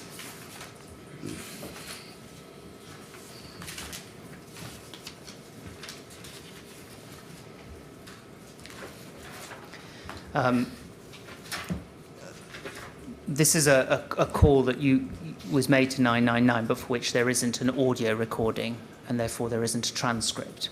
Yeah. But you've been able to give a time for it because it was made from Jeanette's phone.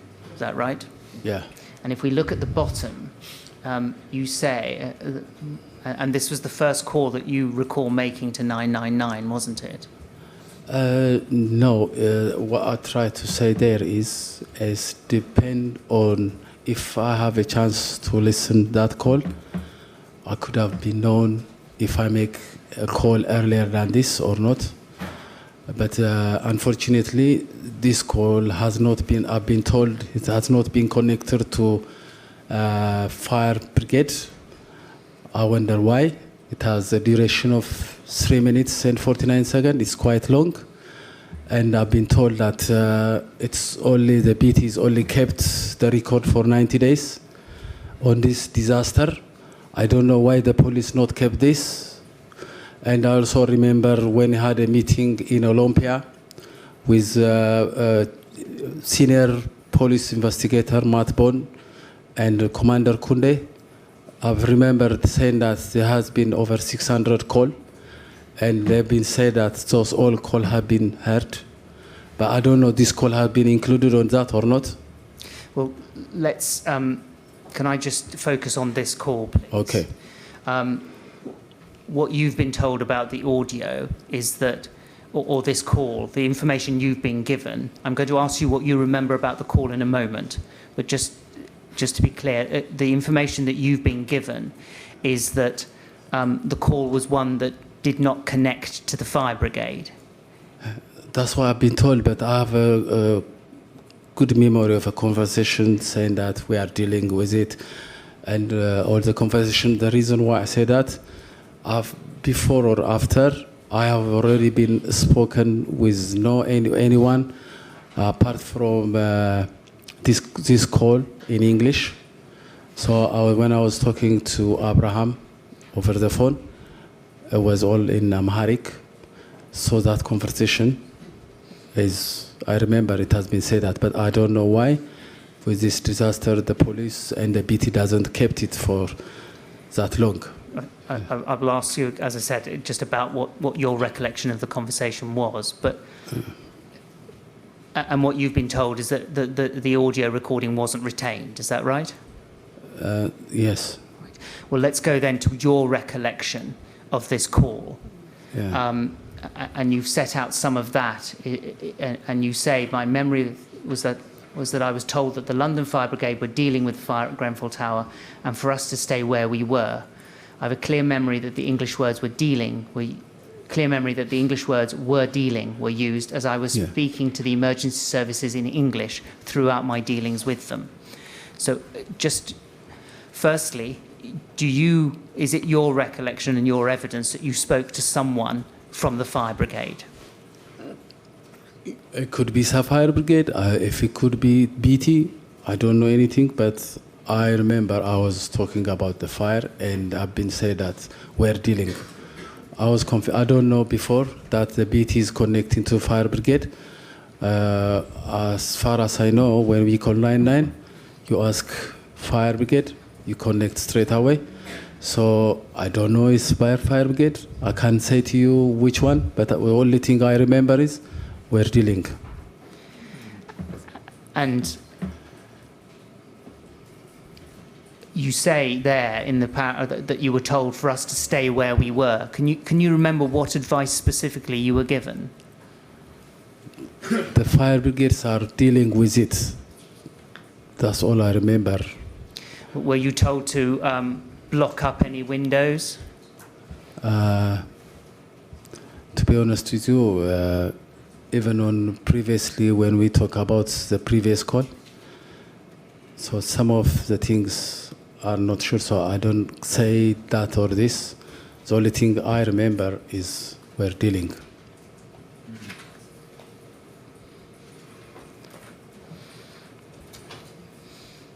And again, if we can try and fix this call in the sequence of events that happened in your flat, was this before you climbed out onto the ledge for the first time that you made this call?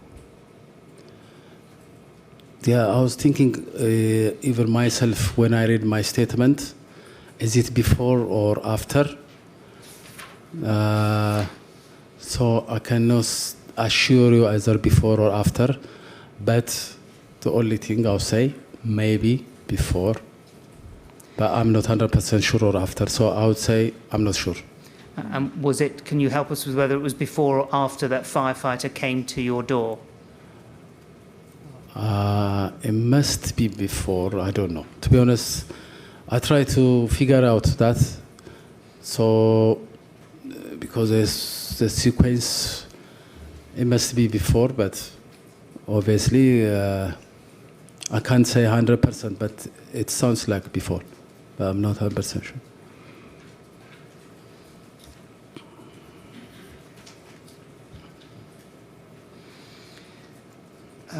Can we move on to just another topic, and that's the exchange of calls that you had with Essex Fire and Rescue. And in your statement, you've gone through the exchange of calls with that fire service. I'd like, again, to just look at some of the transcripts of those calls to just ask you some additional questions. Could we go first to page 27 in your statement, so IWS 40s 1051-27.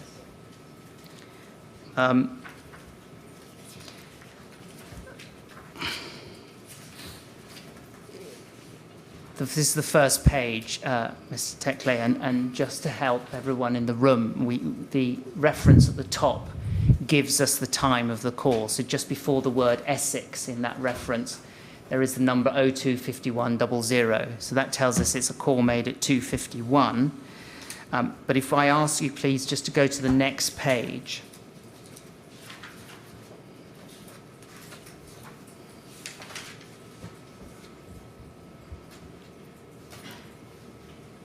Thank you. If we could just expand the top part of it.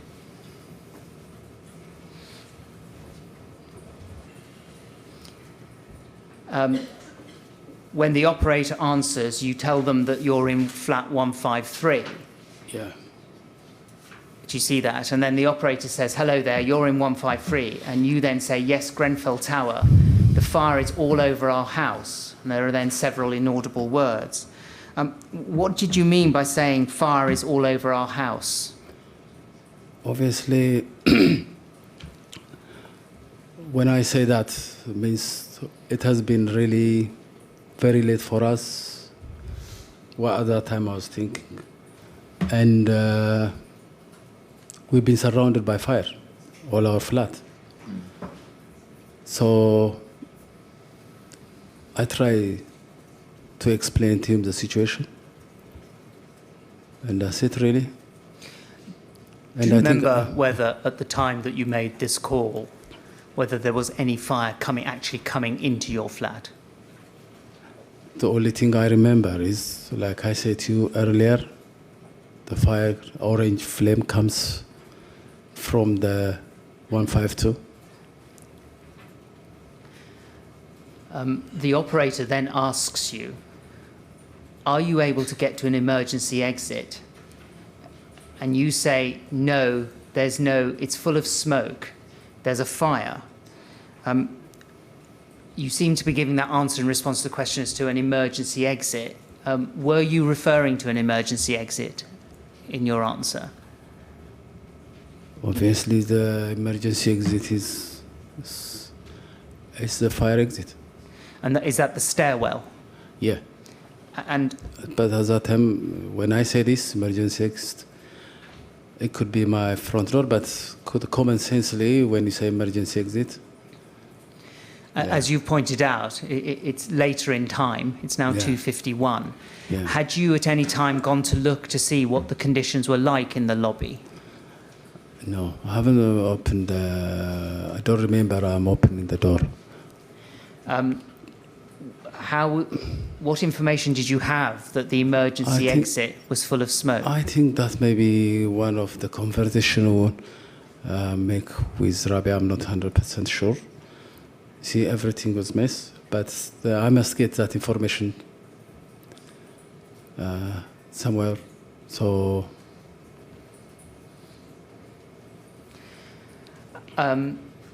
So you don't have a recollection at about this time of anyone having gone out and opened your front door to look at what was going on outside? I don't know, to be honest, but maybe someone did it. But I remember I didn't. You didn't. No, I didn't open the door. I was only focusing how I escaped by the window. Do you Because remember? my belief was, Sorry to interrupt. Carry on. my belief was it's impossible to get out by the lobby. So I'm here for, What was it that made you believe it was impossible to get out by the lobby? obviously because of the smoke, because the lady comes, because her next flat was on fire. The next flat was on fire.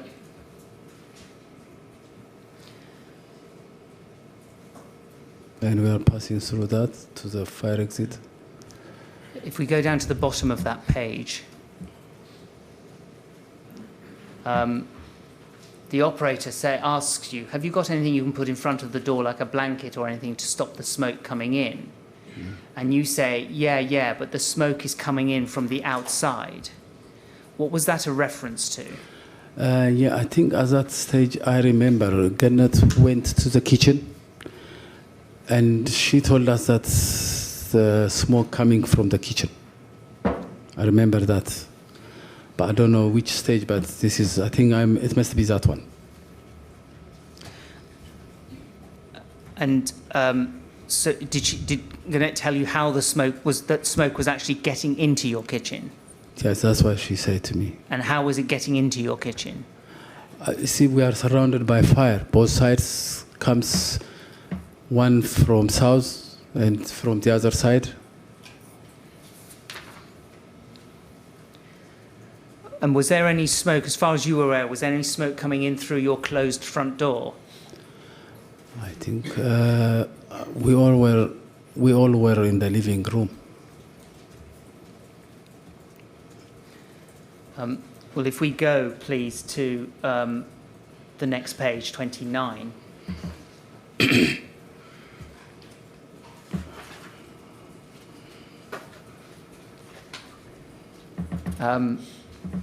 If we expand the sort of bottom two-thirds of it, can you see, Mr. Tekle, that there's a point where the operator says smoke's coming from the windows outside, is it? And you say yes, but next flat is full of smoke. Which flat were you referring to? Yeah. 152. A little further down, the operator says, if there's smoke coming from the window, then obviously don't open that window. And your front door, you're unable to get out of there, are you? And you respond, no, not at all, not at all. And what was, just so we can be clear, what was it about the front door that led you to think that you couldn't get out through the front door? Obviously, if the neighbor comes to our flat because her flat is on fire, so when we go, if we are trying to go to the fire exit, we have to pass her flat. I think that is one of the reasons. I won't put it up, but what the operator from Essex Fire and Rescue says at the end of the call is that they'll pass it through to London. And can I just, so that we get the sequence, just take you to page 31 in your statement? Now, this is a transcript of a voice message left on your phone by Essex Fire and Rescue. And you're able to give a time for that call at 02:54. And if we go to the next page, we can see what message is left. Yeah. We just expand the bottom, please.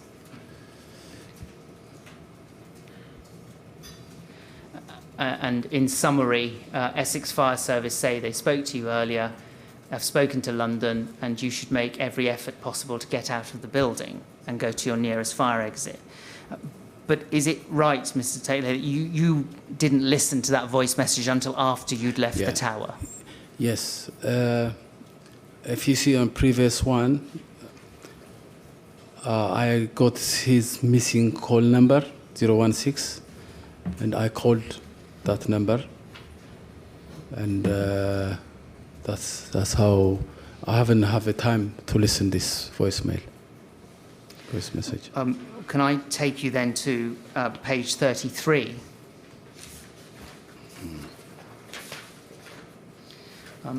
Which is the next time that you speak to someone from Essex Fire and Rescue Service. Now, on that, there is a time given of 2:13, 12 hours.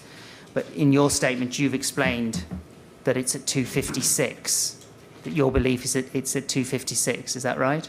Yeah, I think this is wrong from the transcript when they did.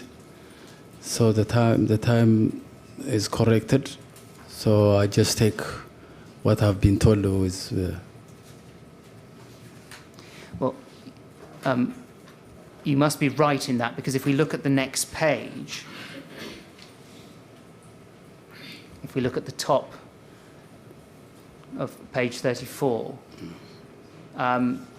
the operator says it's the fire service here. I've spoken to London Fire. And so it would make sense that it was after they had first spoken to you, wouldn't it? Yes, it makes sense, yeah. But the reason for us putting these 2 pages up on the screen is just to ask you again some additional questions. If we look at the bottom, you've said to the operator,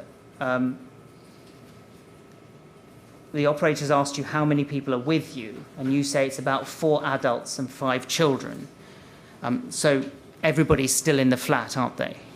Yes. And where were you all at the time of this call? Can you remember? Which one? You mean the first one? This call at 2:56. We are all in the living room. But okay. After we get advice, make your way to the fire exit, get a wet towel. At that time, we moved to the corridor, close to the front door, to get a wet towel. And again, just so that we can be clear, at the bottom, the operator asks you, bottom of page 2, or page 34 for the record, has the fire calmed down at all, or is it still entering your property now? And on the next page, you say, it's very close now, yeah, my neighbour is looking for us.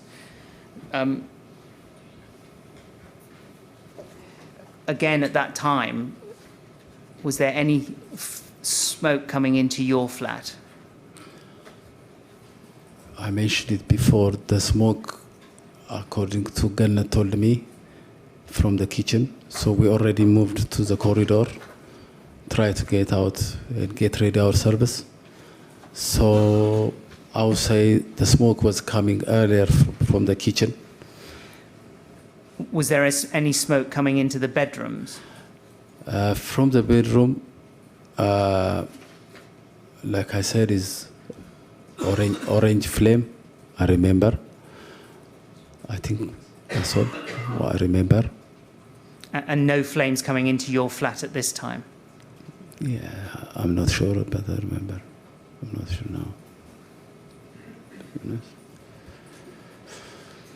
now. You refer on page 35, and what the operator tells you is if you can get out of the building, then we would advise you to do so. So if you can get everyone together, stay together, and just check outside your front door at first, just to make sure you're not putting yourself.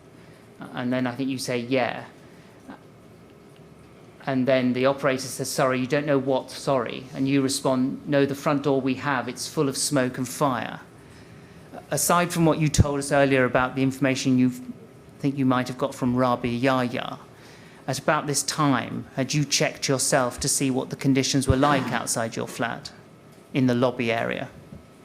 At that time, we all panic, so I cannot recall anything. Even I was not sure, like I said before, talking with Rabia, but that information comes from her, but I'm not sure to say, to be honest, but it must be somewhere, because it's time. At the very bottom of the page, Mr. Tekle, you ask, okay, but it's, and then there's inaudible and can jump. And the operator says you won't be able to jump from the floor. You're on the 18th floor, aren't you? Yeah, there is no chance, no, you respond. And then the operator on the next page says, do not jump from the 18th floor, okay? We will try and get them to you as soon as possible, okay? Now, you told us that you had climbed onto the ledge once already. And you're asking here about jumping from the 18th floor. Did you go out onto the ledge a second time? Not at that stage when I was talking. I think before I spoke to Essex Firefighter, fire brigade, I was on the second time was before that.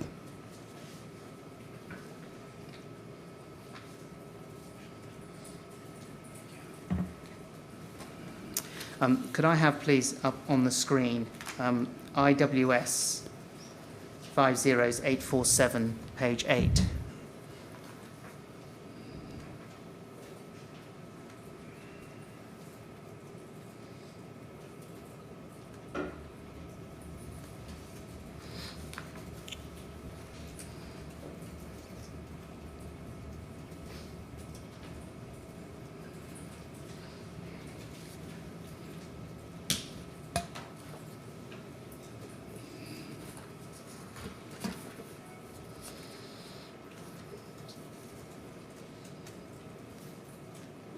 Thank you. Sorry. Mr. Tekle, if I just explain that this is a page from the inquiry witness statement of Abraham Abebe, and that statement has already been read into the record. If I draw, there's paragraph 22 is the first paragraph I want to draw your attention to, and in there, Mr. Abebe is talking about his telephone contact with you.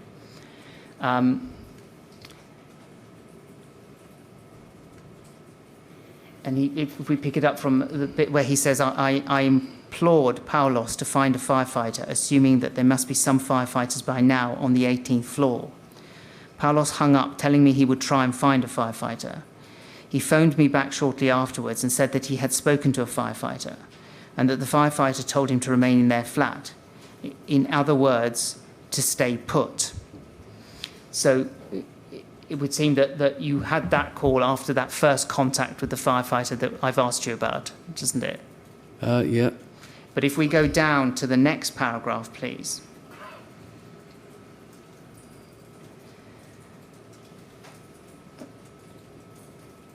Here, Mr. Abebe says, I spoke by telephone again to my friend Paulos, who was stuck on the 18th floor. He told me that his neighbours had come into his flat.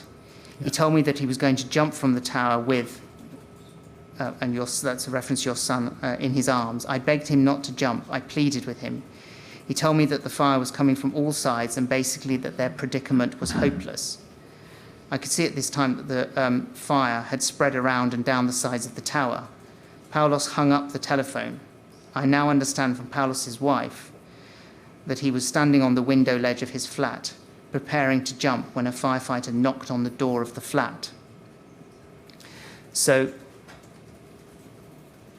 Mr. Abebe recalls two calls with you. So the first one is when you've told him that you've spoken to a firefighter who's told you to stay in the flat.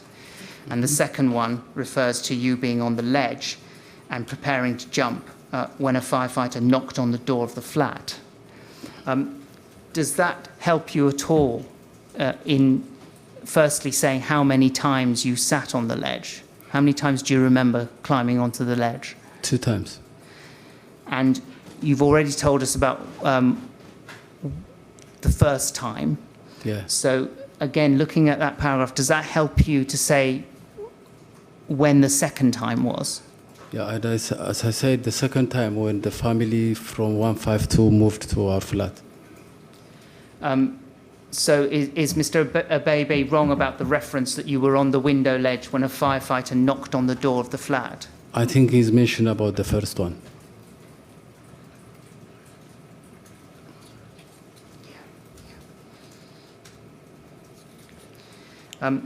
If we go back then to the... Can I mention something here? Of course. See, around 2 o'clock, when we've been told to stay, the same time, the floor above us, 19th floor, they've been told the same time, while we are been advised to stay, the other flat above us, they've been rescued. I think, I don't know why that happened. I feel like that is a pick and choose. Or was that something that you learnt about afterwards? Yes. Well, can I just take you back to your transcript of your call that we were looking at? Just Okay. because I want to... this is another call that you've had with Essex Fire and Rescue, and I just want to be clear, get your evidence clear as to what you did in response to that call. Okay, so if we go, please, to page... Yeah. 13... sorry, if we go, please, to page 11 of your statement and paragraph 39, please.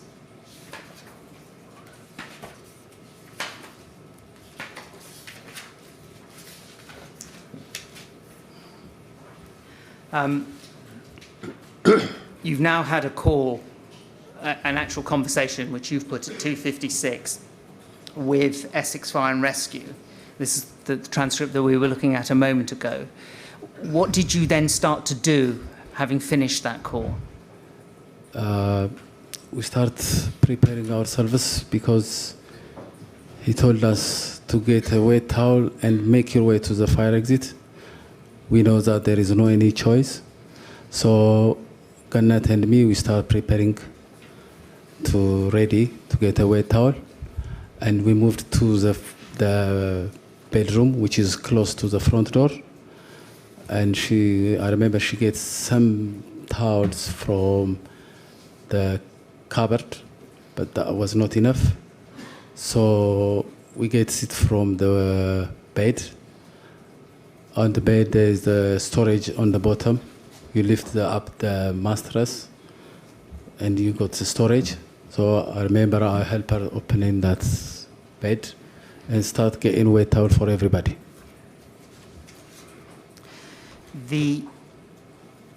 After that call from Essex Fire and Rescue, there was a last call, which was from an operator in the London Fire Brigade, which, if we look at page 37 of your statement, please.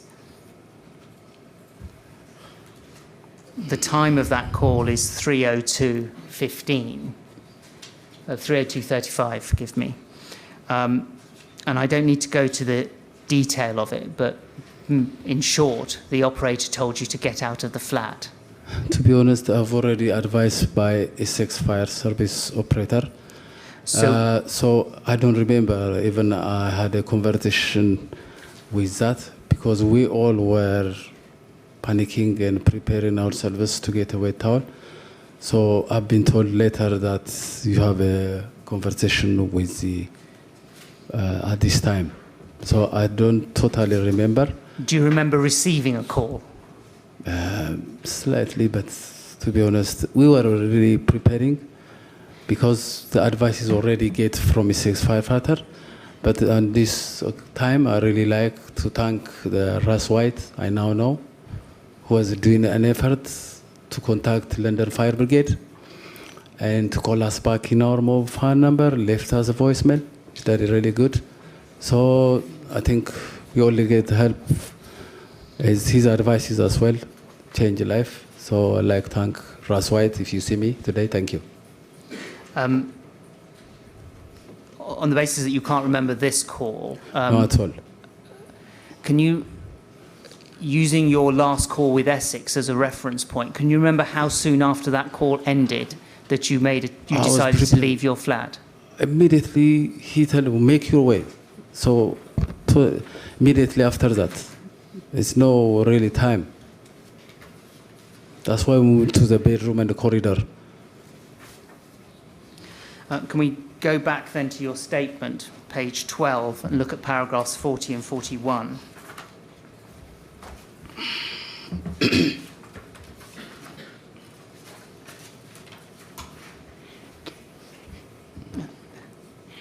In these parts of your statement, you put Mr. Enyu at the door with a wet bed sheet. And just so that we can be clear, who opened the front door? After we all get wet towel, he was on the front, the two children from our neighbor, then mom, and I was behind. So the way we stand is like all of us preparing to get out. So at that stage, when we were about to leave, he was close to the front door. But do you remember which one of you opened the front door? Was it? He is the one who opened the front door. Even we told him not to open the window, but the door.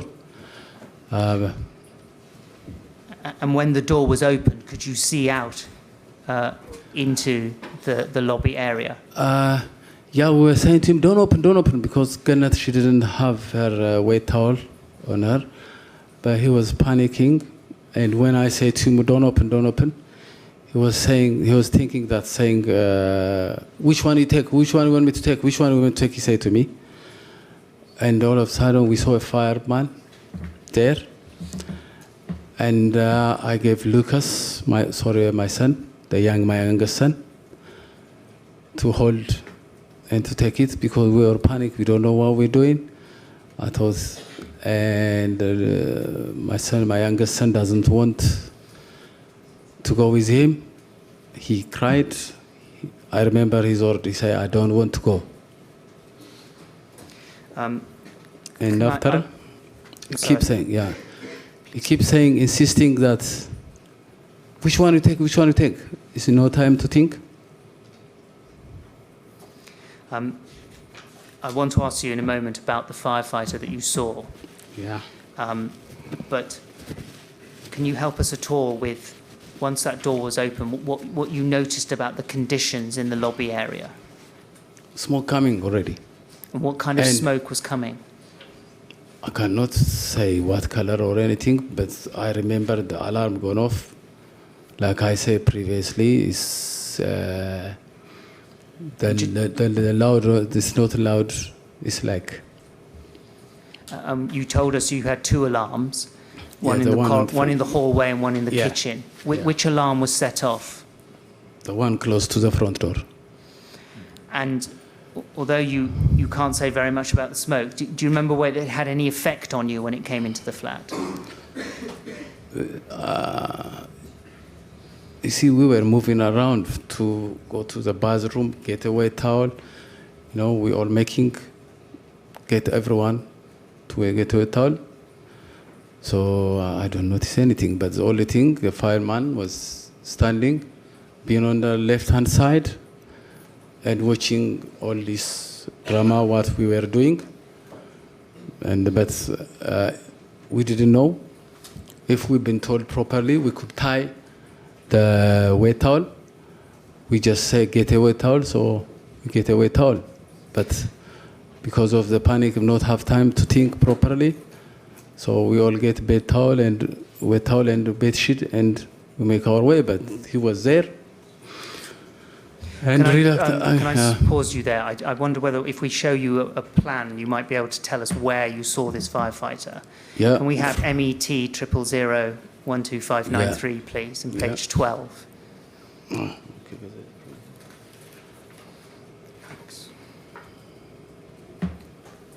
And can we expand I suppose, I'd like the communal lobby and flat 3, please.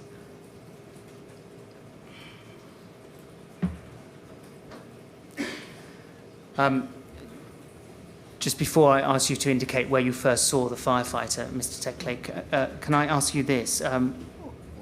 What had happened to the lights in your property by then? There's no issue with lights. Whole light was working properly until we left the flat. And what was the lighting like therefore in your hallway? Obviously, the hallway is dark, but we get light from our flat, to which I will be able to see the fireman and the lobby in front of the front door. So I may have confused by the use of the word hallway. I mean, it meant the Sorry, hallway the of your flat. I'm sorry, What was the lighting like in the hallway of your flat? There was light in the flat. That's what we've been using from early when we go out. There was light, so. And when you opened the door, we could see that you'd face, as you said earlier, a wall. Yeah. Did you have any sense of the temperature I don't remember. on the landing? To be honest, I don't notice any of that things. I was thinking how I save my son, my family, and I don't really notice all the temperature and the smell, the smoke. I remember there's a smoke, but where the smell and the temperature, I don't know. Where was the firefighter when you first saw? In front of the flat, front door. Standing in front of the front door? Yeah. And can you describe the firefighter at all? I don't know. I can't describe it. I don't remember what he looked like, but and there's a firefighter with gear. He's full of gear. Was he tall, or he or she tall or short? He's full covered up, so I don't know what he looked like. Did the firefighter have anything over his or her face? Everything full of. He's got a PA. I learned it from here when I attend. So do you have a clear memory of the firefighter wearing breathing apparatus? Yes, breathing apparatus, yeah.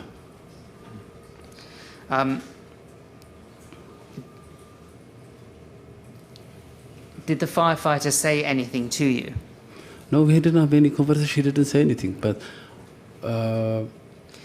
once we were really panicking, look, as my youngest son doesn't want to go with him. He was rolling on the floor, crying. I don't want to go. So the man is insisting me, which one you want to take, which one to take again. I know my youngest son doesn't want to go with him. So I gave my son. And while he was standing, the man who held my young old son went first. Then the children with the mom behind, then me after, but Kenneth was slightly behind without any wet towel because no time, we were all panic. By that stage, the firefighter was behind us, and while we reached to the fire exit where the staircase is, he moved to the right corner of the right corner of the stairs, and the only thing I don't remember is I don't know who opened the fire exit, but the fire exit was open. It kind of lined up, so he showed us the torch to the staircase, and that's it really. After that, it's dense smoke, not see each other. We don't know what happened for every of us. I went down while I was holding my son Isaac, my youngest son. I've got a wet towel, and I hold the wet towel for him too. And I hold him the way you look me like this, with a wet towel. When I walk down, after some steps, I fall down, and because I was on the wall side, so when I fall down, I really don't want to hurt him because it is in his head side. So I turned my shoulder to the right, and I have a feel bad. For a while I was unconscious.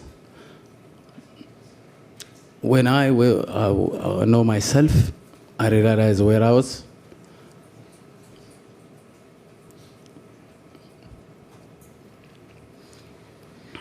And I tried to get up, but couldn't.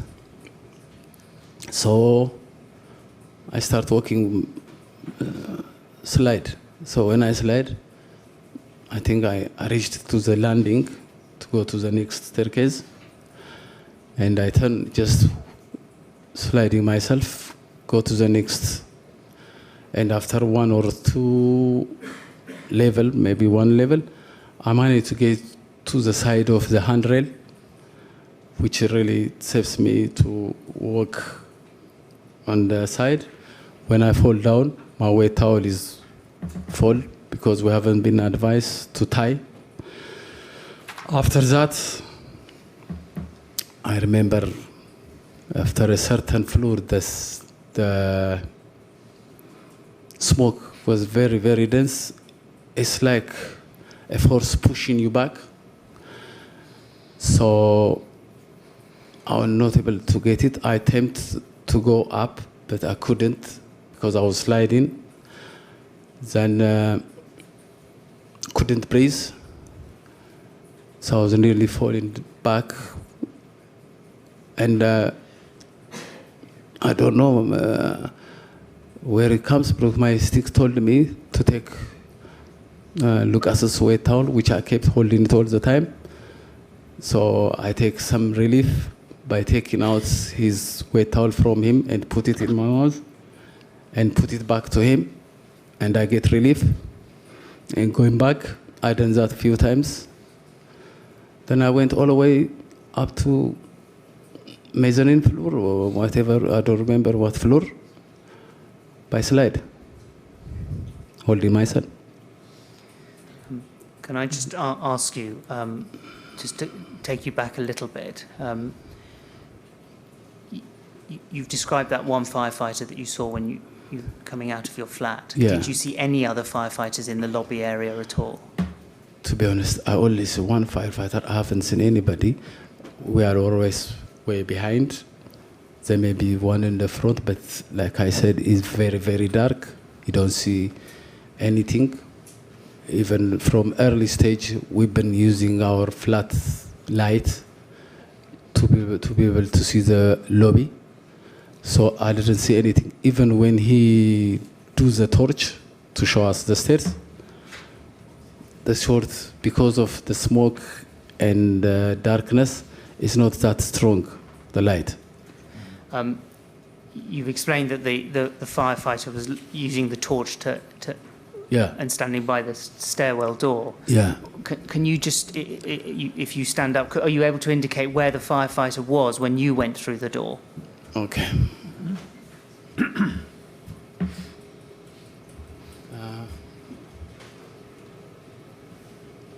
This is the stairs. It was right in the corner of where the fire door exit, where the fire exit is, on the corner, right there, the corner.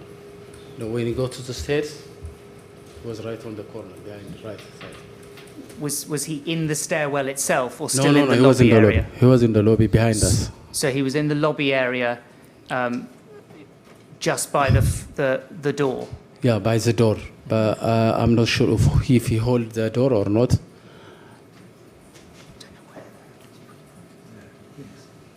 Do you see where it says steps up on the image? That would be in the stairwell. So I think the door into the stairwell, although it's not marked as a door, is to the left of that. Yeah. Yeah, right the corner of the end of the lobby. But still, if that is clear. Still, he hadn't got into the stairwell at all. No, he was behind us. As far as I remember, yeah. If we could put the red dot at the end of the wall, that's Just move, if you move the red dot to the left, please. Keep moving it. Keep moving. Pause there, and if we drop a little bit, that's where the stairwell door would be. Do you remember seeing the firefighter in that area? Yeah, what I tried to say, what I remember, he was behind in my right side of the where I was.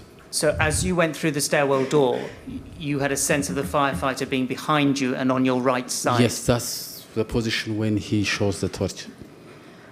And in making your way from your door to that stairwell door, forget about the torch, but what was the visibility like in the stairwell, in the lobby area as you went from your front door to the stairwell door?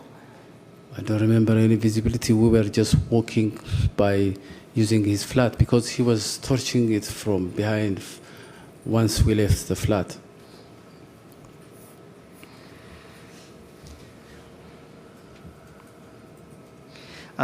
You've described how you came down the stairs, and just so that I can be clear, was there a point when you came down from the 18th floor where the smoke on the stairwell became more dense? Yeah, I remember, yes. That's why I take off the wet towel from my son and put it in my side, because when I found it hard to breathe, I use a term. So. And can you remember how far down you'd gone when there was any light in the stairwell? I saw the light in the very bottom. At the very bottom, did you? Yeah. Where I get a fresh air.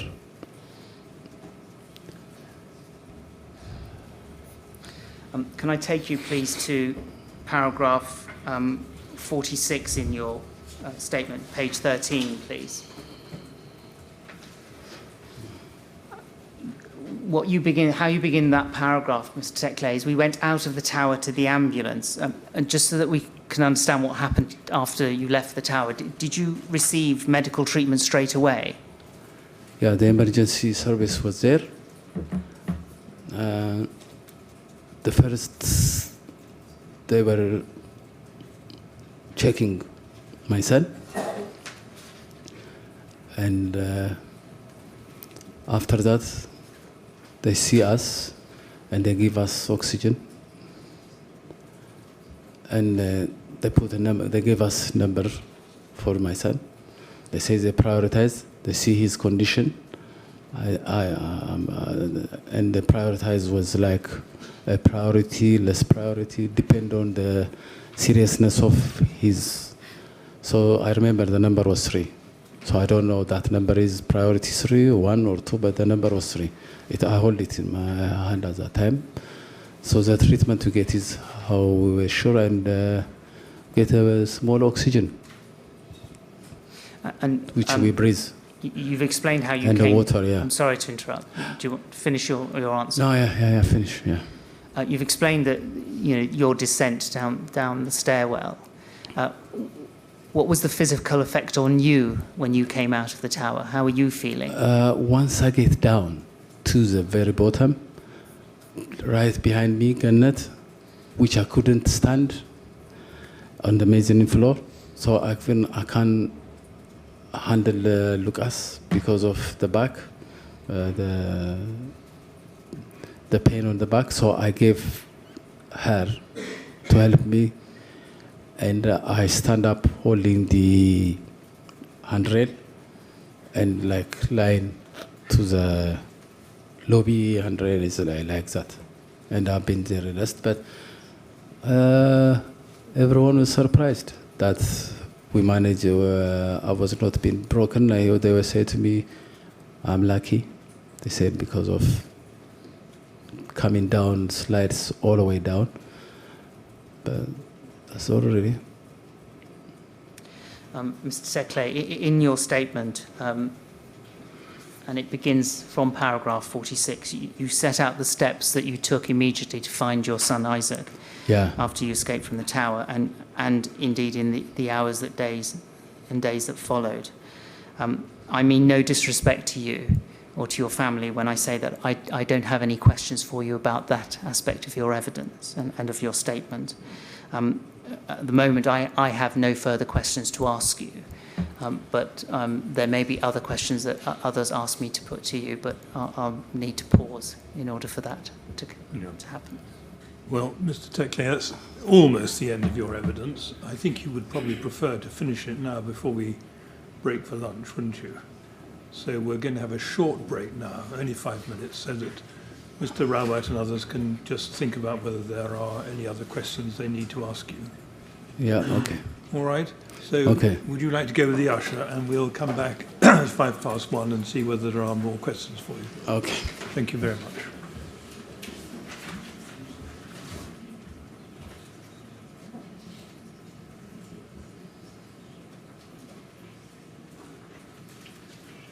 Right, Ms. Rawat, see if you can get us back by 1:05.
Yes, Mr. Rowett.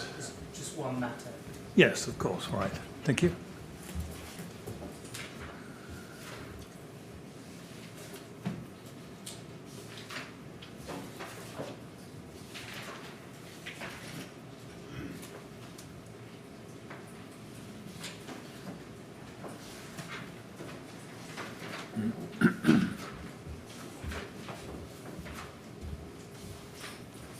And I think Mr. Rowett has one more question for you, possibly more. Yes, Mr. Rowett. Thank you, Mr. Chairman.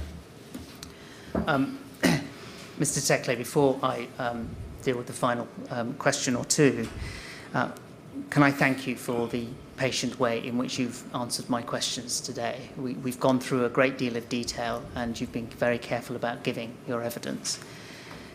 At the beginning, when I first started asking questions, I explained to you that my questions were going to focus on what you yourself saw and heard. And it is very important that we do make sure that we have got all your evidence as to what you saw and heard on the night of the fire. I'm not, in asking the next question, I'm not inviting you to make comments on other people's evidence, and I'm not inviting you to make criticisms of other individuals. That would be unfair. But I want to make sure that you are able to say that anything important that you saw and heard on the night is given in evidence. So if we put to one side your statement and the answers that you've given today, my question is this: is there anything else that you saw or heard on the night of the fire that you think it's important to tell the chairman?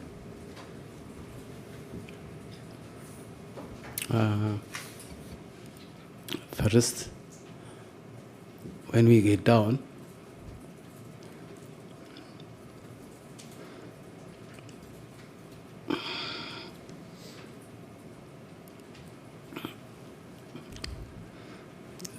Kenneth spoke to the police officer.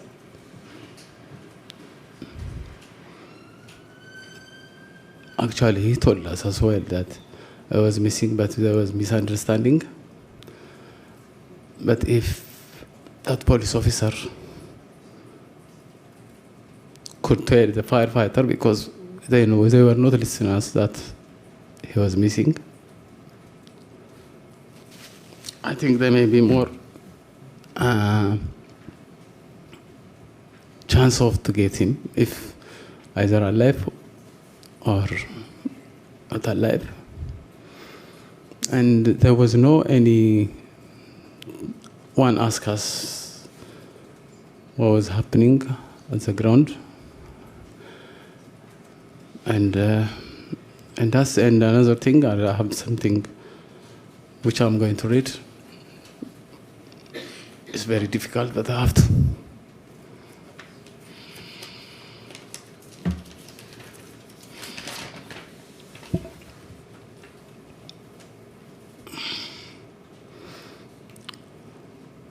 I must live with the image and thought of my little boy left alone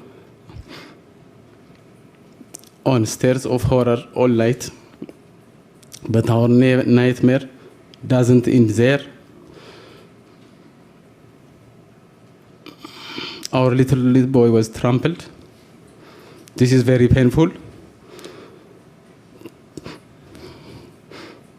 To sit here and telling you that I have to, because I need you to please feel and hear why.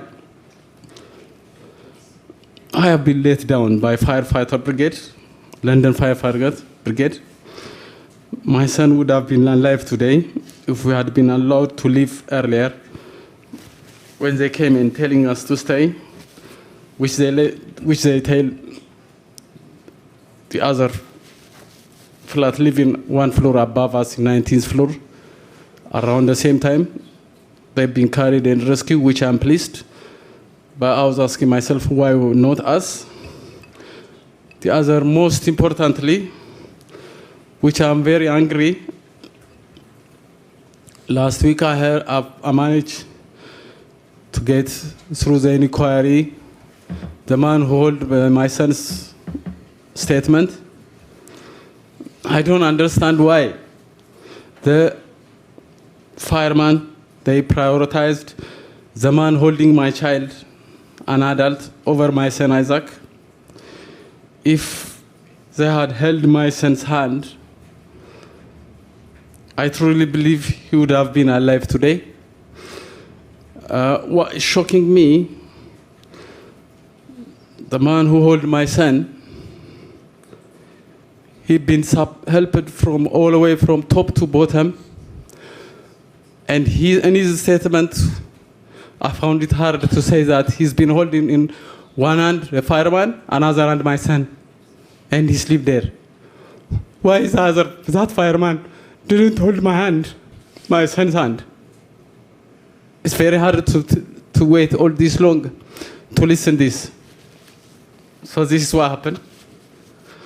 So I don't know what the London Fire Brigade said, but I'm very angry and I've been let down at all times, except that Essex fireman. Thank you.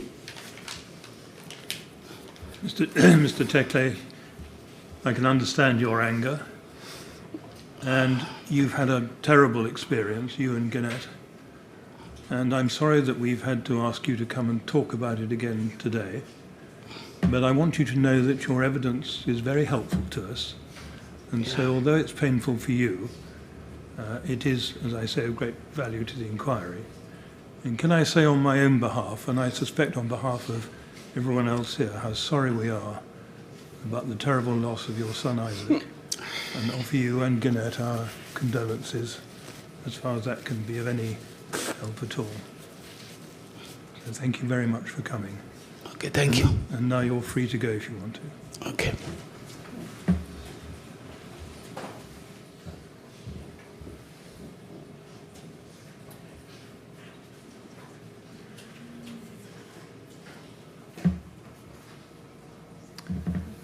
Thank Mr. Rowett. Well, that's A full morning. a full morning, and we'll sit again at 2:15. Thank you, Mr. Chairman. 2:15, please.